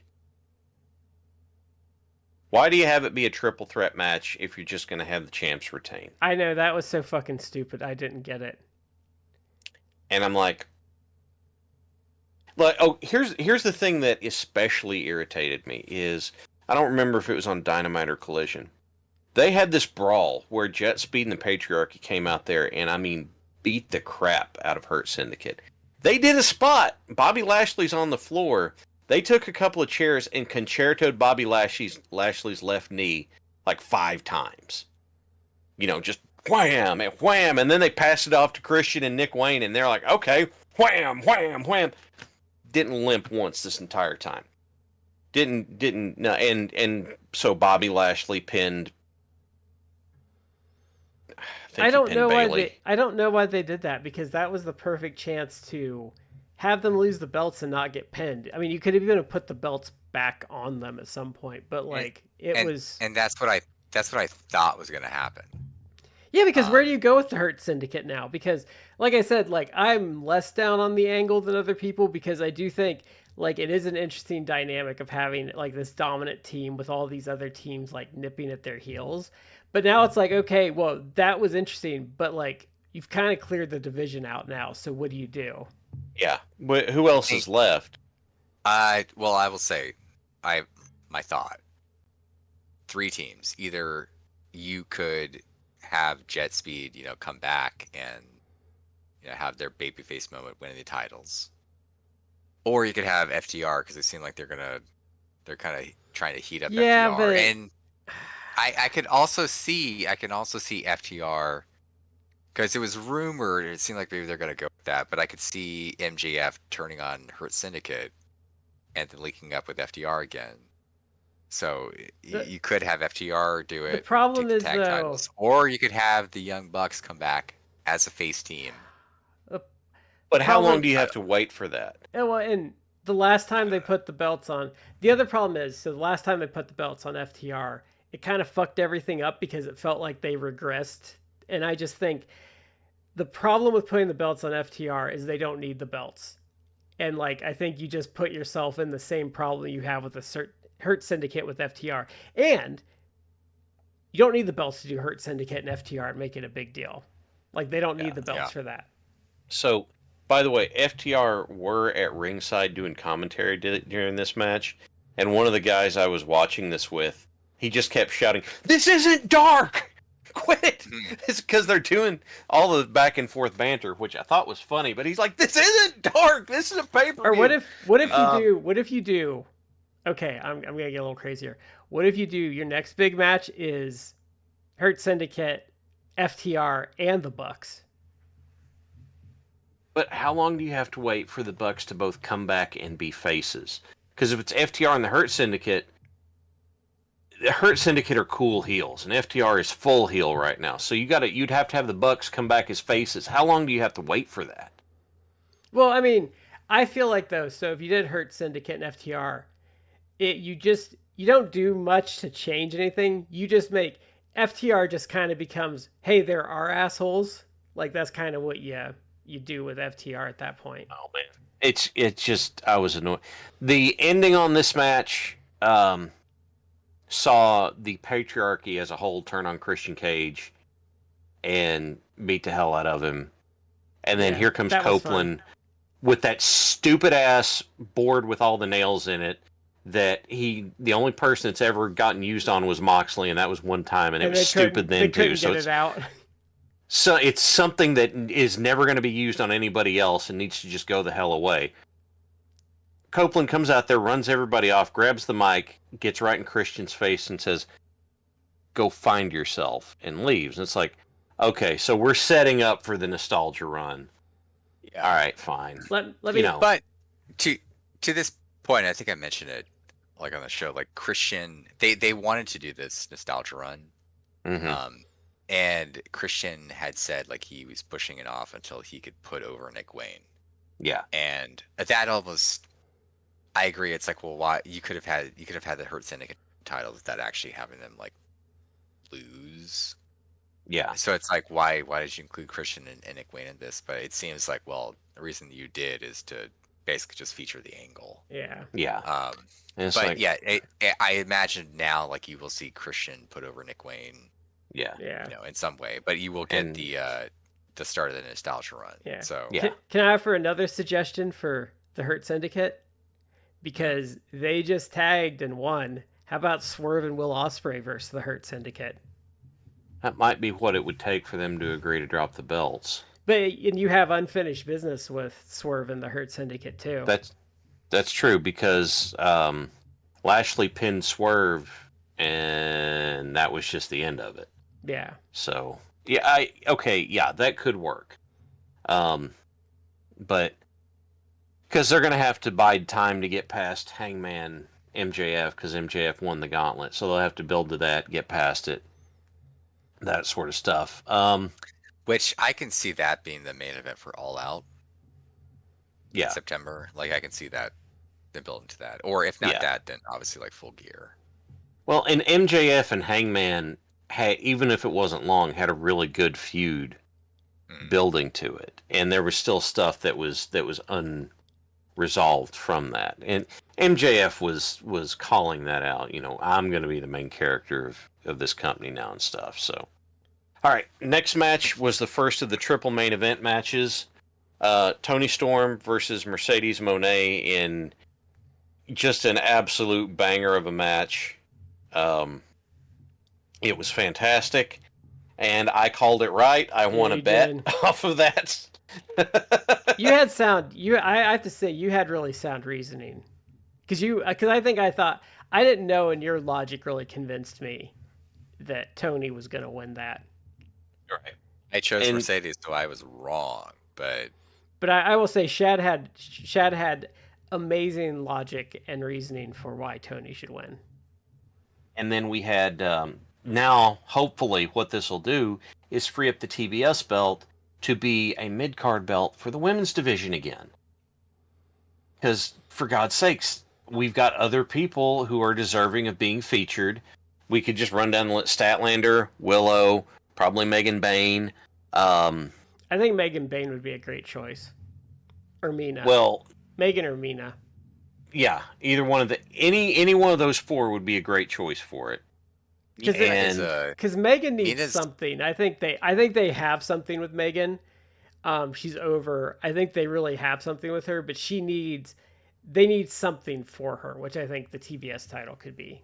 Well, I mean, they don't want to have another dominant TBS run right after having Mercedes have it for so long, I wouldn't think. But Megan's just been kicking the shit out of the rest of the division most of the time. She has. I actually feel like her booking has been pretty good. One, she's developed into a really good worker. Her stardom run helped her a lot.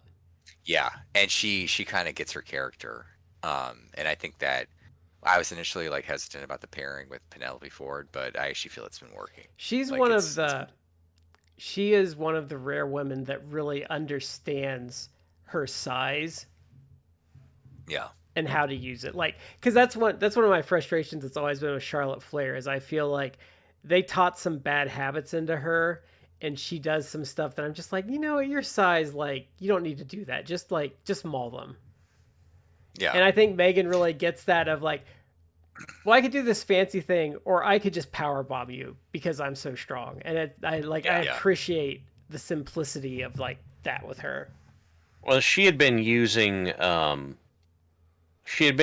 version of the F5 for a while, and then she started using she was using a power bomb here and stuff like, which I think works better because her F5 looked like crap to begin with, and then she started doing it instead of dropping with it, she'd throw them off and then land in superhero landing, and that was better.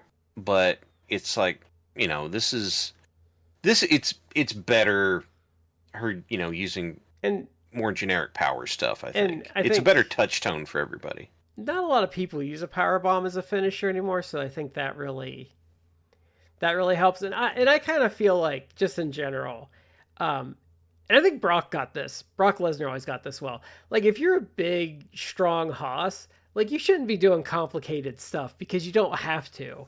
You should be doing simplistic power stuff, not because you're a bad worker, but because that's all you need to do. And if you do want to do something more complicated, you can bust it out every now and then, and Yeah. it means more. But yeah, Tony won with, I think it was an Avalanche pile driver or an Avalanche Storm Zero, which, like I said, it was great. There was a spot where she chained 3 Storm Zeros together, and it was still a kick out, and I was like, But I did that, and obviously that was the. I mean, that's kind of what's become of like main event stuff, right? Like you Yeah. spam like finishers, and they still Yeah. there's a kick out. But It's a little I at least better in AEW than WWE, I'll say. yeah, and I did appreciate that. What Mercedes did is that she did kick out, but it wasn't like she just like shitted on it, where it's like not popping up, whatever. It's like she I kicked out, and then she was just like dead in the ring. I wish That it's like she used up all of her energy to kick out. my So it was problem the though big. is my problem though Mhm. is ropes exist for a reason. Use them. Because think about you redo that sequence and she's just a little too close to the ropes and that foot just drapes on the rope. It would have been like it's just so much better. Like that Wyndham versus Flair match, like when Flair just put his foot on the ropes, like you don't kill Oh yeah, anything.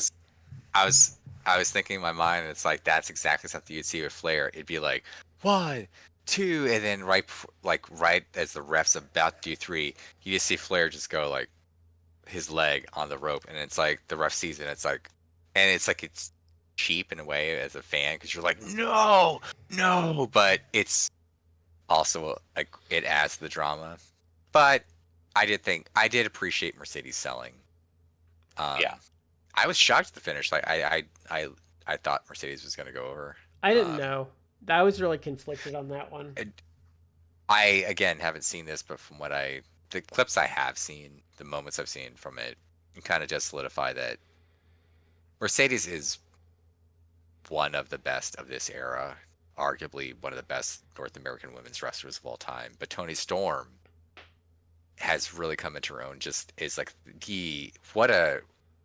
it really is just like the post script. It's like for those who don't think that she's one of the best wrestling characters going. Well, And in a ring, fantastic worker, you're completely wrong. Like she has proven over and over again that she is I for a fantastic. long time, even up to last year, I didn't think she was bad in the ring, but I didn't have a high regard for her in the ring.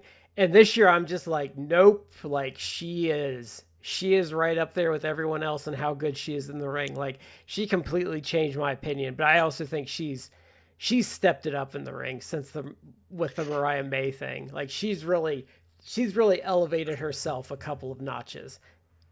oh yeah, This is a weird dividing line, but I would say like I think that she was focusing a lot on developing the character, and so the in-ring kind of suffered, for lack of a better way to put it. But then she had the match against Azumi, where it was like a random like Dynamite or Collision match. She had a match with Azumi, which was a really good match, and ever since then, it's like Azumi like kicked the work rate back into where it's like she's been like on fire ever since then, and she is the complete package where she is an unbelievable promo. She is fantastic with her character work, and she's great in ring. So it's like it's again, the word generational is used way too much, but she's generational in that you do not see the level of worker that she is, the total package nowadays in anyone, male or female. I think she's gonna be your PWI #1 woman this year on the top 100 women. No question. She should be, but it's all kayfabe, so it's like they'll give it like Tiffany Stratton's #1. It's like, really? In kayfabe though, the Mariah May thing, because Suri got it a couple years ago. Like, I think the Mariah May thing will really put her over the top kayfabe wise. I think she's gonna take it this year. Maybe. But like, even for my Woman of the Year, like obviously there's still a long way to go, but she's far and away my top Woman of the Year. If she got hurt tomorrow and then just had to sit out the rest of the year, I'd probably still give it to her, because frankly, she's been killing the entire, not just gimmick, not just work rate, like the whole package is so damn good. She would probably, if she got hurt now, Mercedes would probably creep back up over her, and I could see Athena getting back over, because Mercedes has quite the resume this year too of good matches. Okay. Can I have one thing? Yeah. This is kind of going back to the women's gauntlet. Since you mentioned her, I mean, I don't know how it's going to factor, but the fact that I saw like people had a really, especially like live, but a lot of people online had such a huge reaction to Mina. Like, you have something there too, like, and Tony Khan may have to like explore that in the near future, because Mina is getting like big reactions. Just from normies, like there was, I'm in a Discord with the guy that does the Jim Cornette art, and he posted a picture of, he's like, who's this woman? I want to see more of her. Like, she is just she's just attractive on a level that like I don't think other. She has she has live event charisma, man. Yes. She's very striking. She does have a lot of charisma, but she is, and she commands your attention. She can command your attention from the second you see her. And again, I'm not hating on age, but it's like you really need to pull the trigger sooner rather than later, because she's like 37, 38, which I'm not hating. It's just like, if you're not, don't pull the trigger like 5 years from now, 10 years from now. Like, no, you almost need to strike with your irons hot, like feature her, the next like couple of years, because Hollywood might get a hold of her and maybe her. Yeah, but any athlete once they're in their late 30s, it's like you're in managed nowadays decline. You're in managed decline, and nowadays you can still actually be in your even 50s and still in wrestling and still put on like shockingly interesting or decent performances. But it's like, if you're in your late 30s, that's not the same as late 20s. Like, you should do what you can with these people. Yeah, and I think that they have something with her, so it's also like, just from a practical matter, you should do something with a really charismatic, talented member of your roster. Because you get that in football now. Everyone thinks everyone can be Tom Brady, and then they're like, oh my God, why from 35 to 37 are they washed? I'm like, because they're a normal human being. That's why. Yeah. And Tom Brady's an extreme example, because he is different. Ahead, he actually is like a different. Well, and he also, the other thing people don't realize is he adapted. He did the Keiji Muto thing. He heavily adapted as his physical limitations happened. He also, the guy's and he's insane. Discipline of his personal training and that sort of stuff. Like, whenever he retired, one of the jokes, because there's a comedian I hear that does NFL jokes a lot. He says maybe Tom Brady now will learn what carbs taste like again. Oh yeah. I read a thing once, Chad. I read a thing once where, like, legit, like his dietitian, and it's like, yeah, Tom Brady doesn't eat plants from the nightshade family because they cause inflammation, and I'm like, what the fuck is the nightshade family? tomatoes. And it's like, you look, yes, like tomatoes. Like, I like, what the hell is a nightshade? And it's like, that's, tomatoes are part of it. I never even heard of nightshade. But it's like he wouldn't eat tomatoes or tomato derivatives because some, biochemical in the tomatoes caused inflammation. And it's like he, as a snack, he'd have like some whipped avocado, like a small serving of whipped avocado. And I'm like, God. this sounds absolutely terrible. Yeah. But yeah, you also are in like a billion Super Bowls, so what do I know? And then I'm a dude that just like, it's the level of miserable to be at that level. I can't. What do you want to put up with? I can't be that way, Chad. It's like, I love pizza. I like hamburgers. And then you have Braun Strowman that just goes into Chipotle and is like, give me everything in a burrito, and because there's an article I think you could find where he talks about it, and his burrito costs like $25, and if they see him walking across the street, they start prepping it for him. Because I think he gets like double chicken, double meat, like double steak. Like, yeah. I was gonna say, Matt, the one guy that can afford to go to Five Guys now won't go to Five Guys because there's carbs and nightshade plants in it. Actually, I find Five Guys where I live is cheaper than Wendy's, so. Not anymore. Really? Their menu has shot up. In any event, that was the women's, and it was great. The second of the 3 main event matches was Okada versus Omega for the unified title. Oh, I mean, they're not in the shape they were the last time they met, 8 years ago or something? Yeah. But it's still a hell of a match. The biggest takeaway I had, other than these guys are really good at this wrestling thing, was I'm really looking forward to the time when, I know Omega doesn't have, he's even said himself, like, his in-ring time, he's the clock's winding down. When can we get to the point where every match against Kenny Omega is hit him in the stomach? It's the King Hippo match in pro wrestling. Just hit him in the stomach. I think he'd get another year out of it and it'd be fine. I mean, even at this point, he's only been back 6 months, so I think it's a fair game. He's made comments, and it's like, well, how much is this doing bullshit kayfabe? But I don't know. I'm kind of sold where it's like, you need to enjoy Kenny Omega because he may not have that many more performances. And I haven't seen this. I actually picked Okada to win, and that actually he won. But it troubles me because it's like, well, maybe the rumors are true that it's like Okada really is like, he doesn't have that much more in the tank. And I thought, like, I chose Okada because I'm like, if that rumor there's some truth to that rumor, then put it on Okada because you are going to get more out of it. He's going to be able to defend it more, like, what have you. But I don't know. Like, I'll have to see this. I'm sure it's great. So all the chatter I've seen is like, of the 5 matches that Omega and Okada had, that this was like the weakest of them, but it was still great.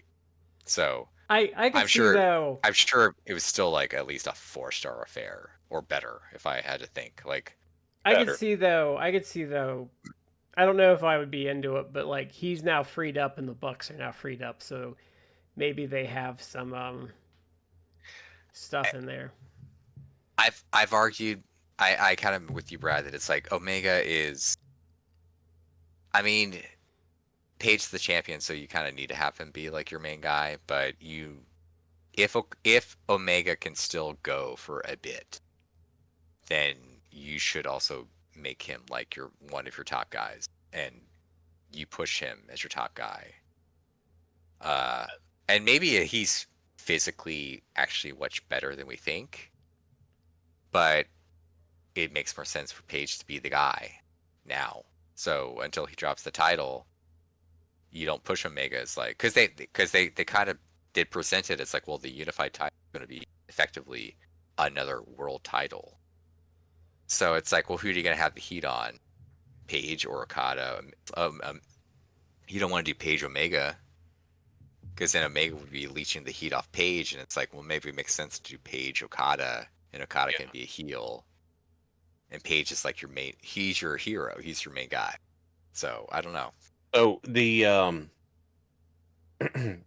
there was at the media scrum afterward, Tony Khan said that the unified title was going to be handled under the Continental rules.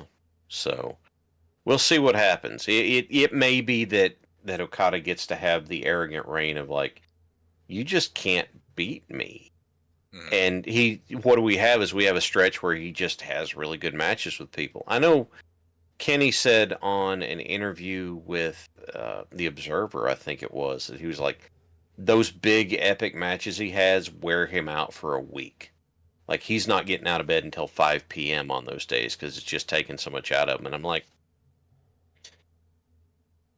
that's kind of, but the other side to it is he's also said, whenever he goes to shows, he's not just doing matches, because apparently they, like the EVP guys, do have more than that to do. So they're working on other stuff and they're having matches. So maybe it's the entire like event is taking that out of him. I don't know. But Brad, I saw someone say on Twitter, which I don't know if it's true, but I saw someone when Suri debuted, I saw someone post like Omega-ism has won. That maybe he's like, he's getting more of a hand in the women's division if he's like pushing some Joshi talent, to come in and do spots, which I don't know if that's true or not, but that would be actually pretty cool if like Omega behind the scenes. I think it's a good way for them to differentiate themselves from the WWE by having more work ready women's matches. Yeah. So then, main event time, Shad. Event time. So I got John Moxley. I got to see this, and I thought it was really good. Dear God, just the entrance for Hangman hit all the emotional high points. They had these are words I didn't realize would go together, but they had a professional performance whistler with a guy playing guitar, so it was ecstasy of gold to set up to Hangman's. Oh, it was so good. And they do that whole thing, and the two of them take their bow, and the lights go down, and they give it just this pause. Because you're like, what's going to happen? And then Ghost Town Triumph starts up. Page's old music hits. And the arena goes crazy. And the camera is pointed to the left side of the stage on the heel tunnel. Because that's what Hangman's been walking out of. And then it jerks over to the other side where he's walked out of the face side. And it's like that whole sequence was so good. And just that little bit of it was great. And then, here comes Mox and they start having the match. And it's not like, they don't screw around at the beginning. Like we're less than 5 minutes into it. Mox went after Page with a fork. Page dodged, and it's like stuck in the top of the turnbuckle. And then Hangman catches Mox in a triangle choke, grabs the fork, and just starts going ballistic on the top of Mox's head with it. And I'm like, we're starting in fourth gear, guys. You know what I really loved about this is like a production is every time there was a run-in, things didn't have to stop for them to do their entrance. Yeah. They just came out. And I loved when, and they did stuff different. So like usually when Marina gets involved, it's Willow that neutralizes her. But this time she goes to do something and Prince Nana handcuffs her. Laughed out of nowhere. So hard. I know. She went to go get something and then she turns and she's handcuffed. And the ring keeper takes the hood on his jacket back off and goes, Nana, and I am just dying. when Osprey runs in to stop the Death Riders and fights with them a little bit, and they Pillmanize his neck too. So I don't know how long it'll be before we see Will back. He might be able, get a little bit of a vacation or something. As the match goes, then all of a sudden we get here's the Death Riders, and they're getting ready to do Death Rider shit, and there's the sound of this wind blowing, and all the screens in the arena go white, and it turns, and the camera turns, and it's Darby on Mount Everest saying, "I'm coming down from here to take everything from you, Moxley." Like, dude cut a promo from the top of Mount Everest, and he's rappelling down. Like, he's on a rappel down. You can tell by his breathing, he's legit on Everest when he did that. Yeah. But everybody's watching him, and that's when Swerve shows up and starts kicking the hell out of people. Was it Swerve? Somebody shows up and starts kicking. Danielson. Oh, no, you're right. Oh, my God. I'm such an idiot. In a Blue Panther Danielson. mask. Okay, there's a guy in a black sweatsuit. Yes, with the Blue Panther mask who rolls in while...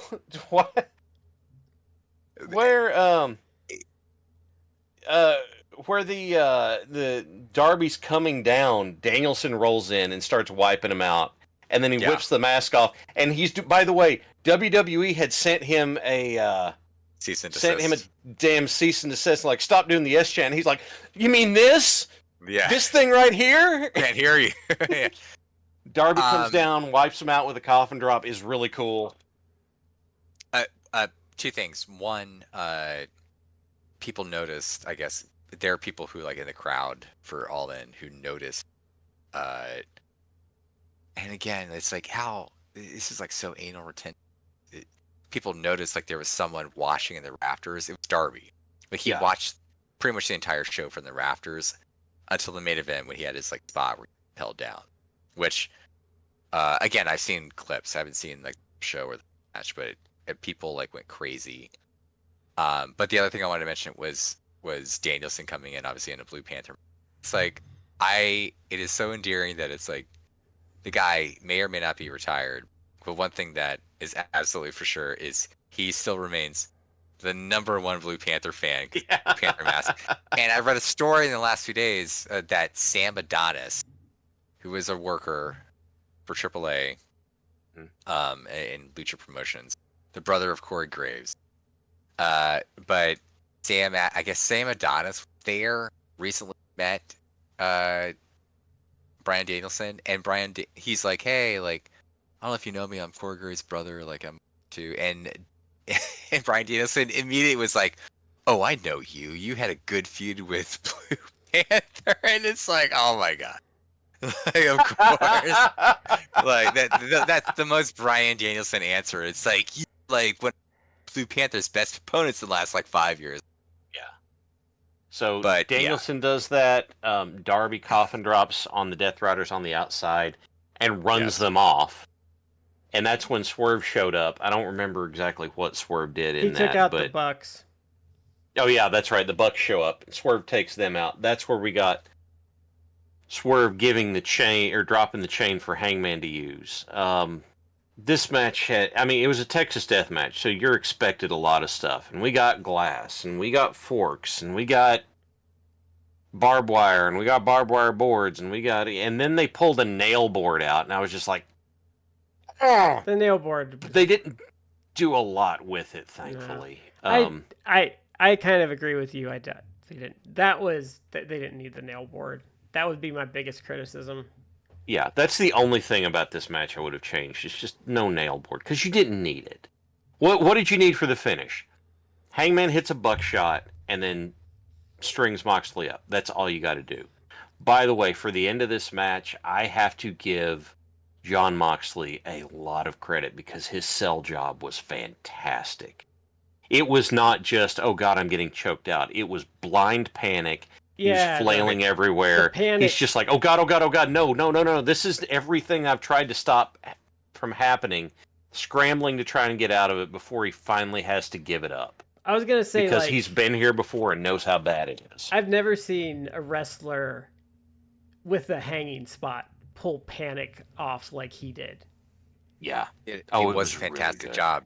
It was legit. Like you could it if you didn't know this shit was faked, like he looked legit in terror for his life. Yeah. Just like he's like, and his eyes are wide, and he's like, this is probably to me like why it seemed legit. He's doing this weird like jerking that it's like, I mean, I don't have experience choking guys out or seeing people like choked in real life like that, but Yeah. I imagine like that is exactly what they look like, where it's just like he's doing this weird jerking It's, thing that it's not this like dramatic oversell, you know. It's He panic. legit looked, yeah, it's like legit panic, like a caged animal, like a trapped animal. I'd say He looked it terrified. was. Shad knows too because he's watched UFC. I'd say that's about what an MMA fighter looks like when they know they got. They tap a lot. Yeah. They tap a lot quicker, but it's that same kind of look. But I also like too about it because for all of his panic, usually I feel like when they do hanging spots, guys really oversell it. And he was panicked, but it was very subdued because he wasn't doing the thing a lot of wrestlers do where they like do the crazy, oh my gosh, like I'm having a seizure like thing, or No, it's not that. It was really good, and it was the payoff that we needed, and it was this huge cathartic thing, and Hangman won like he was always going to, despite what anybody out there said. Because God, I heard that shit way too much. if they Just would like, have, I truly believe they would have killed the company had Mhm. Moxley won, because Yeah. I think against a different opponent Moxley could have won, but the problem was like, and I was more of an Osprey person because I thought he was the bigger star, but they managed to heat Page up so much coming into this match you couldn't have jobbed him. There is so I had been watching some of Brandon Sanderson's writing lectures on YouTube, and there's one thing he had is he said there is the implication of the promised outcome.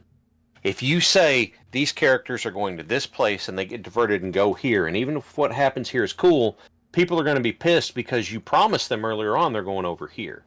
And this entire build, the promise was Hangman's going to overcome. And so if you don't do that, you have basically just pissed on your audience. And so they were never going to. It wasn't going to happen. It's like when Luger didn't beat Flair in '88. That's what it would have been. You guys remember, like, we've talked about this at this point years ago, but I had said in the early years, I will say the pre-Punk years, like the first couple years, like one of the positives of AEW was that it's predictable, and a lot of people are like, predictable, like that's not a positive. It's like, it is predictable when you are giving people what they want, and it's like, here's the magic trick. It's like, you want this to be the finale, like the finale, the reaction to the magic trick. I'm not going to show you how the magic trick is done, but you know what the payoff is. The magic is like showing you how I'm going to get to that payoff, the road you go. So Yeah, kind of with your brand, TV tropes. Sanderson. TV tropes rotted Yeah. people's brains. That's the problem, because the thing is, Yeah. when people say predictable is bad, like, no, predictable isn't always bad. Predictable is bad when it's boring, but when Yes. it's predictable, when you say, hey, you see this thing you really want, like, give me money and I'll give it to you. And like, when you Yes. deliver on that and it's predictable, like, that's good. But- like, the thing being like, haha, sucker, like, I subverted expectations. That's how you end up with Star Wars in the Look, shape it's in. The end of Avengers Endgame was both predictable and what everybody wanted. Yes. Don't try and tell me anything else. I'm sorry, Matt. Go Yeah. ahead. But AEW, that's the whole thing. AEW was predictable back in the day. But it was like, yeah, but it's good because like I want this. And Tony Khan is like, it's like a wink and a nod. It's like, oh, you want that, right? Sure hope that happens. And it's like, it's gonna happen. And it does happen. It's like how, a Christmas present. yeah, it's like how are we gonna get that? So, I really hope I get that bike for Christmas. You as the parent, it's like, well, I guess if you're good for Santa, Yeah. maybe you get that bike. And it's like, you get the bike, but how do you? What happens to get to that point? Well, and I was gonna say sometimes talk about restoring the feeling. Restoring the feeling. It's like you restore the feeling because it's like, oh man, I want Hangman Page to win. Who won? Yeah. And I also think too. I was gonna say, so to go with Shad's thing about what Sanderson said, I think there's a George R. R. Martin quote where he says, like, if you're gonna have the butler do it and the audience figures out that the butler's gonna do it, have the butler do it. Don't make it the maid. Because I think what people also don't understand when they say predictable is bad, sometimes it's predictable because you structured your story so well that you laid out all the tells for someone to figure out where you were going. Like, because people see it as bad, but sometimes no, you told your story so well that they figured it out. Yeah. You told them how to figure it out, and that's fine. That's what you wanted when you put the clues in there. Yeah, and I'll tell you, a great book about predictable. Okay, spoilers. If you haven't read Pet Sematary, just turn it off for 5 minutes. So, Pet Sematary is a very predictable book because have either of you read it? Familiar with it. Okay, yeah, so I've read it. So essentially, it's very dark. Yeah. Stephen King is not known for light stuff. It is arguably one of his darkest books. But so Shad, what happens with Pet Sematary though is it's very predictable because what Stephen King does is their son dies towards the end of the story, and that's kind of the climax.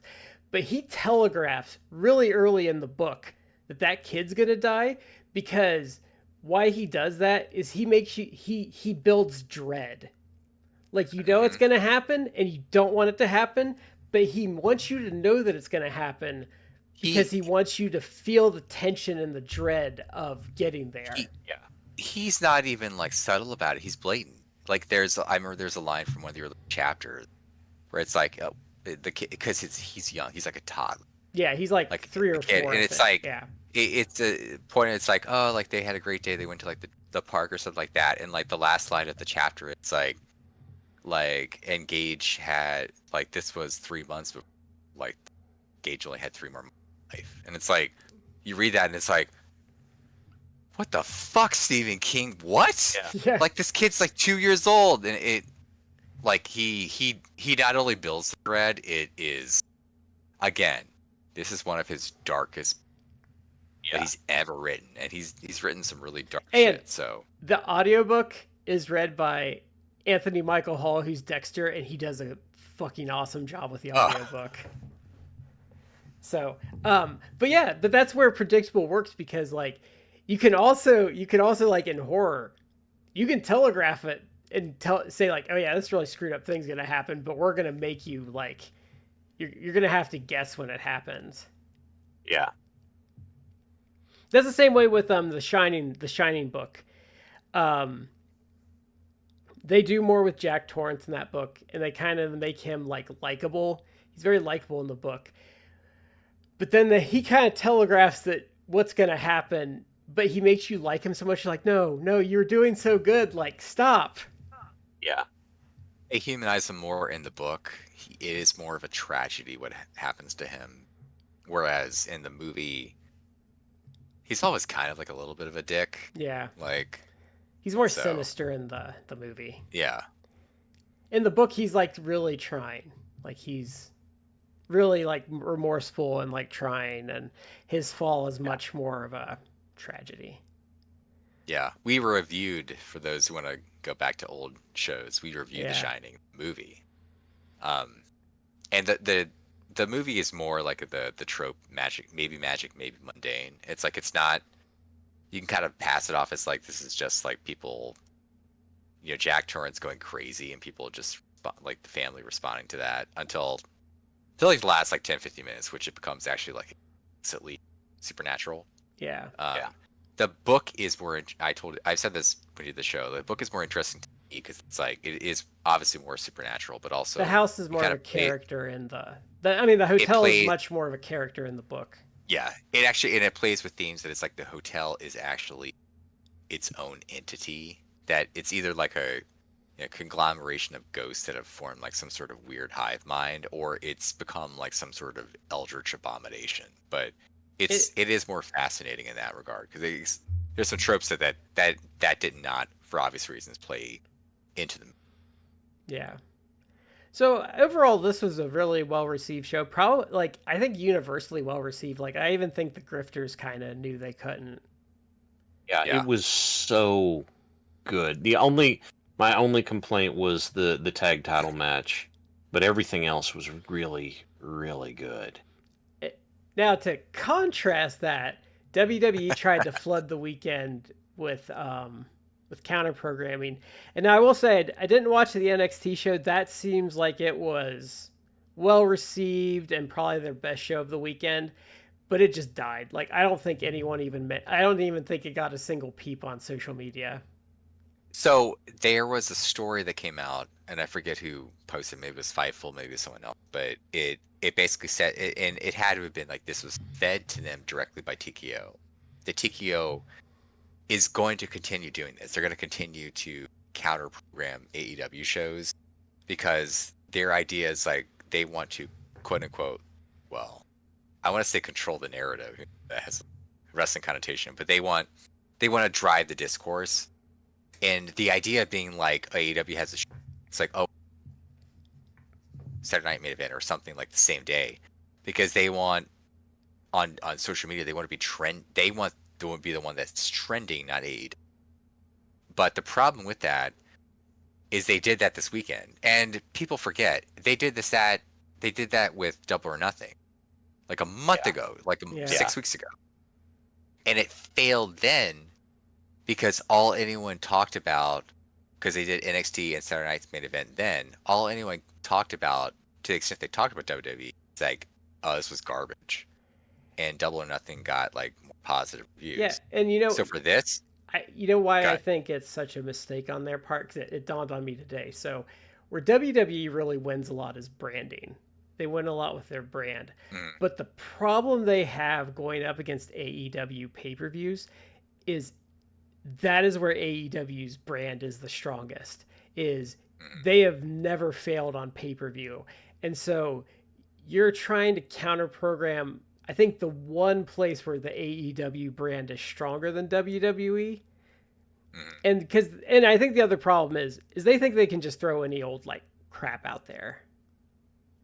But the other thing is this weekend they got, I don't know how Evolution did with social media mentions, but like Saturday Night's Main Event and NXT got nothing. I saw nothing. NXT got nothing. And Meltzer actually talked about this on Wrestling Observer. And this is how you look, Dave, in my opinion, dramatically overrates WWE stuff. And he's like, yeah, NXT, like the matches were fine. So for Dave Meltzer to be like the matches were fine, it's like, oh, good at all. They were like at best like average, but it got no traction. No one even talked about it. Like I didn't even know what the results until I looked it up, because I saw the results and I like laughed because it was like these results are dumb. I think that's where I saw. I think like Ethan Page like beat Ricky Saints, and I was like, really? But I had to look it up. I didn't even see it like discussed. Saturday Night Main Event, I saw it discussed a little more, because what I really saw it discussed was that I guess Seth Rollins was injured. Yeah. Which it seems to be that it's actually a work injury, but not. There's so much conspiracy theory on that. But it was worked. It's apparently, according to Meltzer, and I think in Alvarez, which I believe it's like I think that they get fed information from TKO and WWE. But apparently it's like Seth is legit injured with his knee, which it's like you have like graham cracker knees anyway, and you have a graham cracker spine at this. But he's injured his knee. He's gonna have some procedure done. But they're gonna say he's gonna be out like months, but he's not really gonna be injured that long. So They just said they're saying that shit so that he comes back in less time, and it's like, oh, big surprise, and it's like, is it like when this is fucking stupid. Is it like when Julia was injured and they swore to God she wasn't injured, and all the like shell accounts were like, oh, she's totally not injured, you're getting worked, and she was injured. Yeah, I think it's something like that. If he's having if it's legit, he's having a procedure, it's gonna be out for a time. Then it's like, okay, then if he's gonna only be out like 2-3 months, then that's like a scope. Yeah. He's getting his knee scoped. And you act like he's gonna be out 9 months. So when he turns 3 months, you're gonna be like, whoa, whatever. Like, who cares though? But that's the only thing I saw anyone talk about Saturday Night Main Event. I only saw I saw that, and if they talked about it, it was how terrible it was. That's the only other thing I saw. Yeah. And now Evolution, I saw more positive stuff on, but here's the thing with Evolution is it didn't sell very well, but I also don't believe it was actually that good because everyone online always way overrates anything with, especially the women in WWE. Like, I don't think it was going to be a particularly good show. It just gets the terminal gooners online just hype it up. I don't.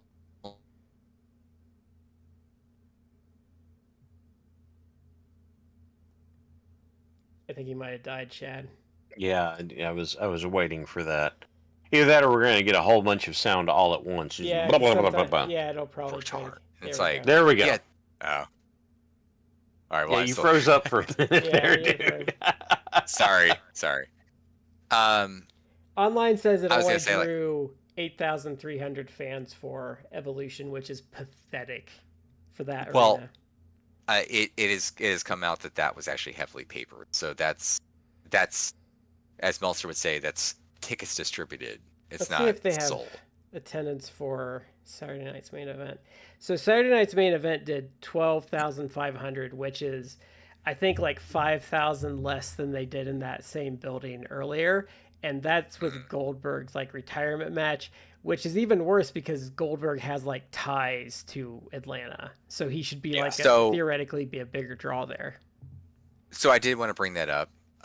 Two things about Saturday Night Main Event. One, it's ridiculous they had this as like Goldberg's last match, and he's actually come out like complaining about it. And it's like, I don't particularly like Goldberg, but it is bullshit that it's like you basically, to counter program AEW, forced like him as his last match, when it's like you didn't even make this like a SummerSlam match or a big actual pay-per-view match that you could build towards. And it was dumb. Yeah. It was dumb because the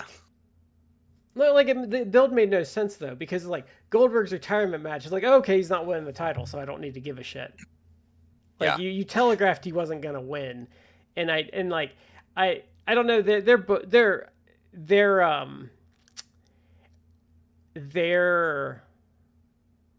hype of it, why would you say it's his retirement match? Why wouldn't you do like, if I don't win the title, I'm gonna retire?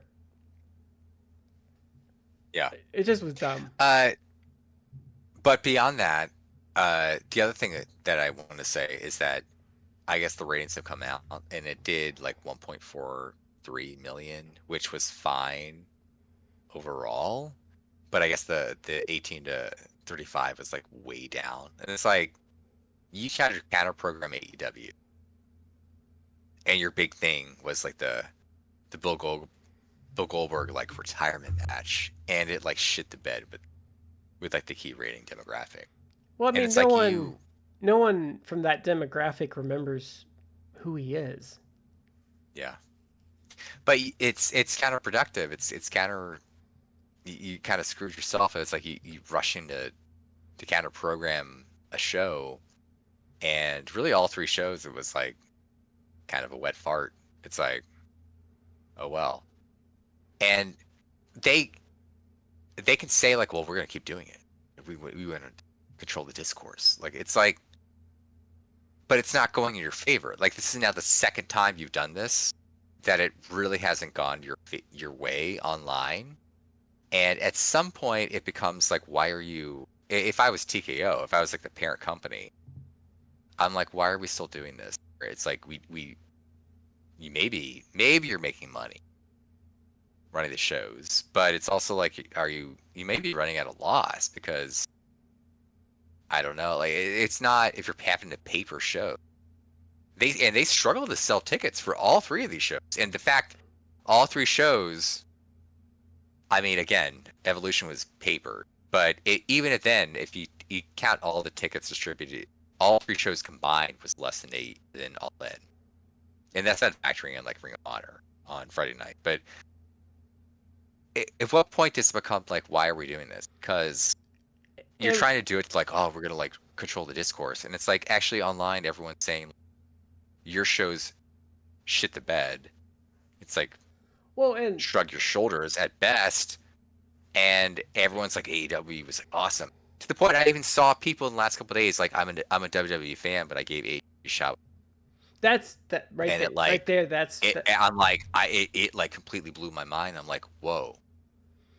That's where I think the danger is for them, and I don't know why they're, because I don't think ultimately like for their bottom line, I don't think these shows will hurt them.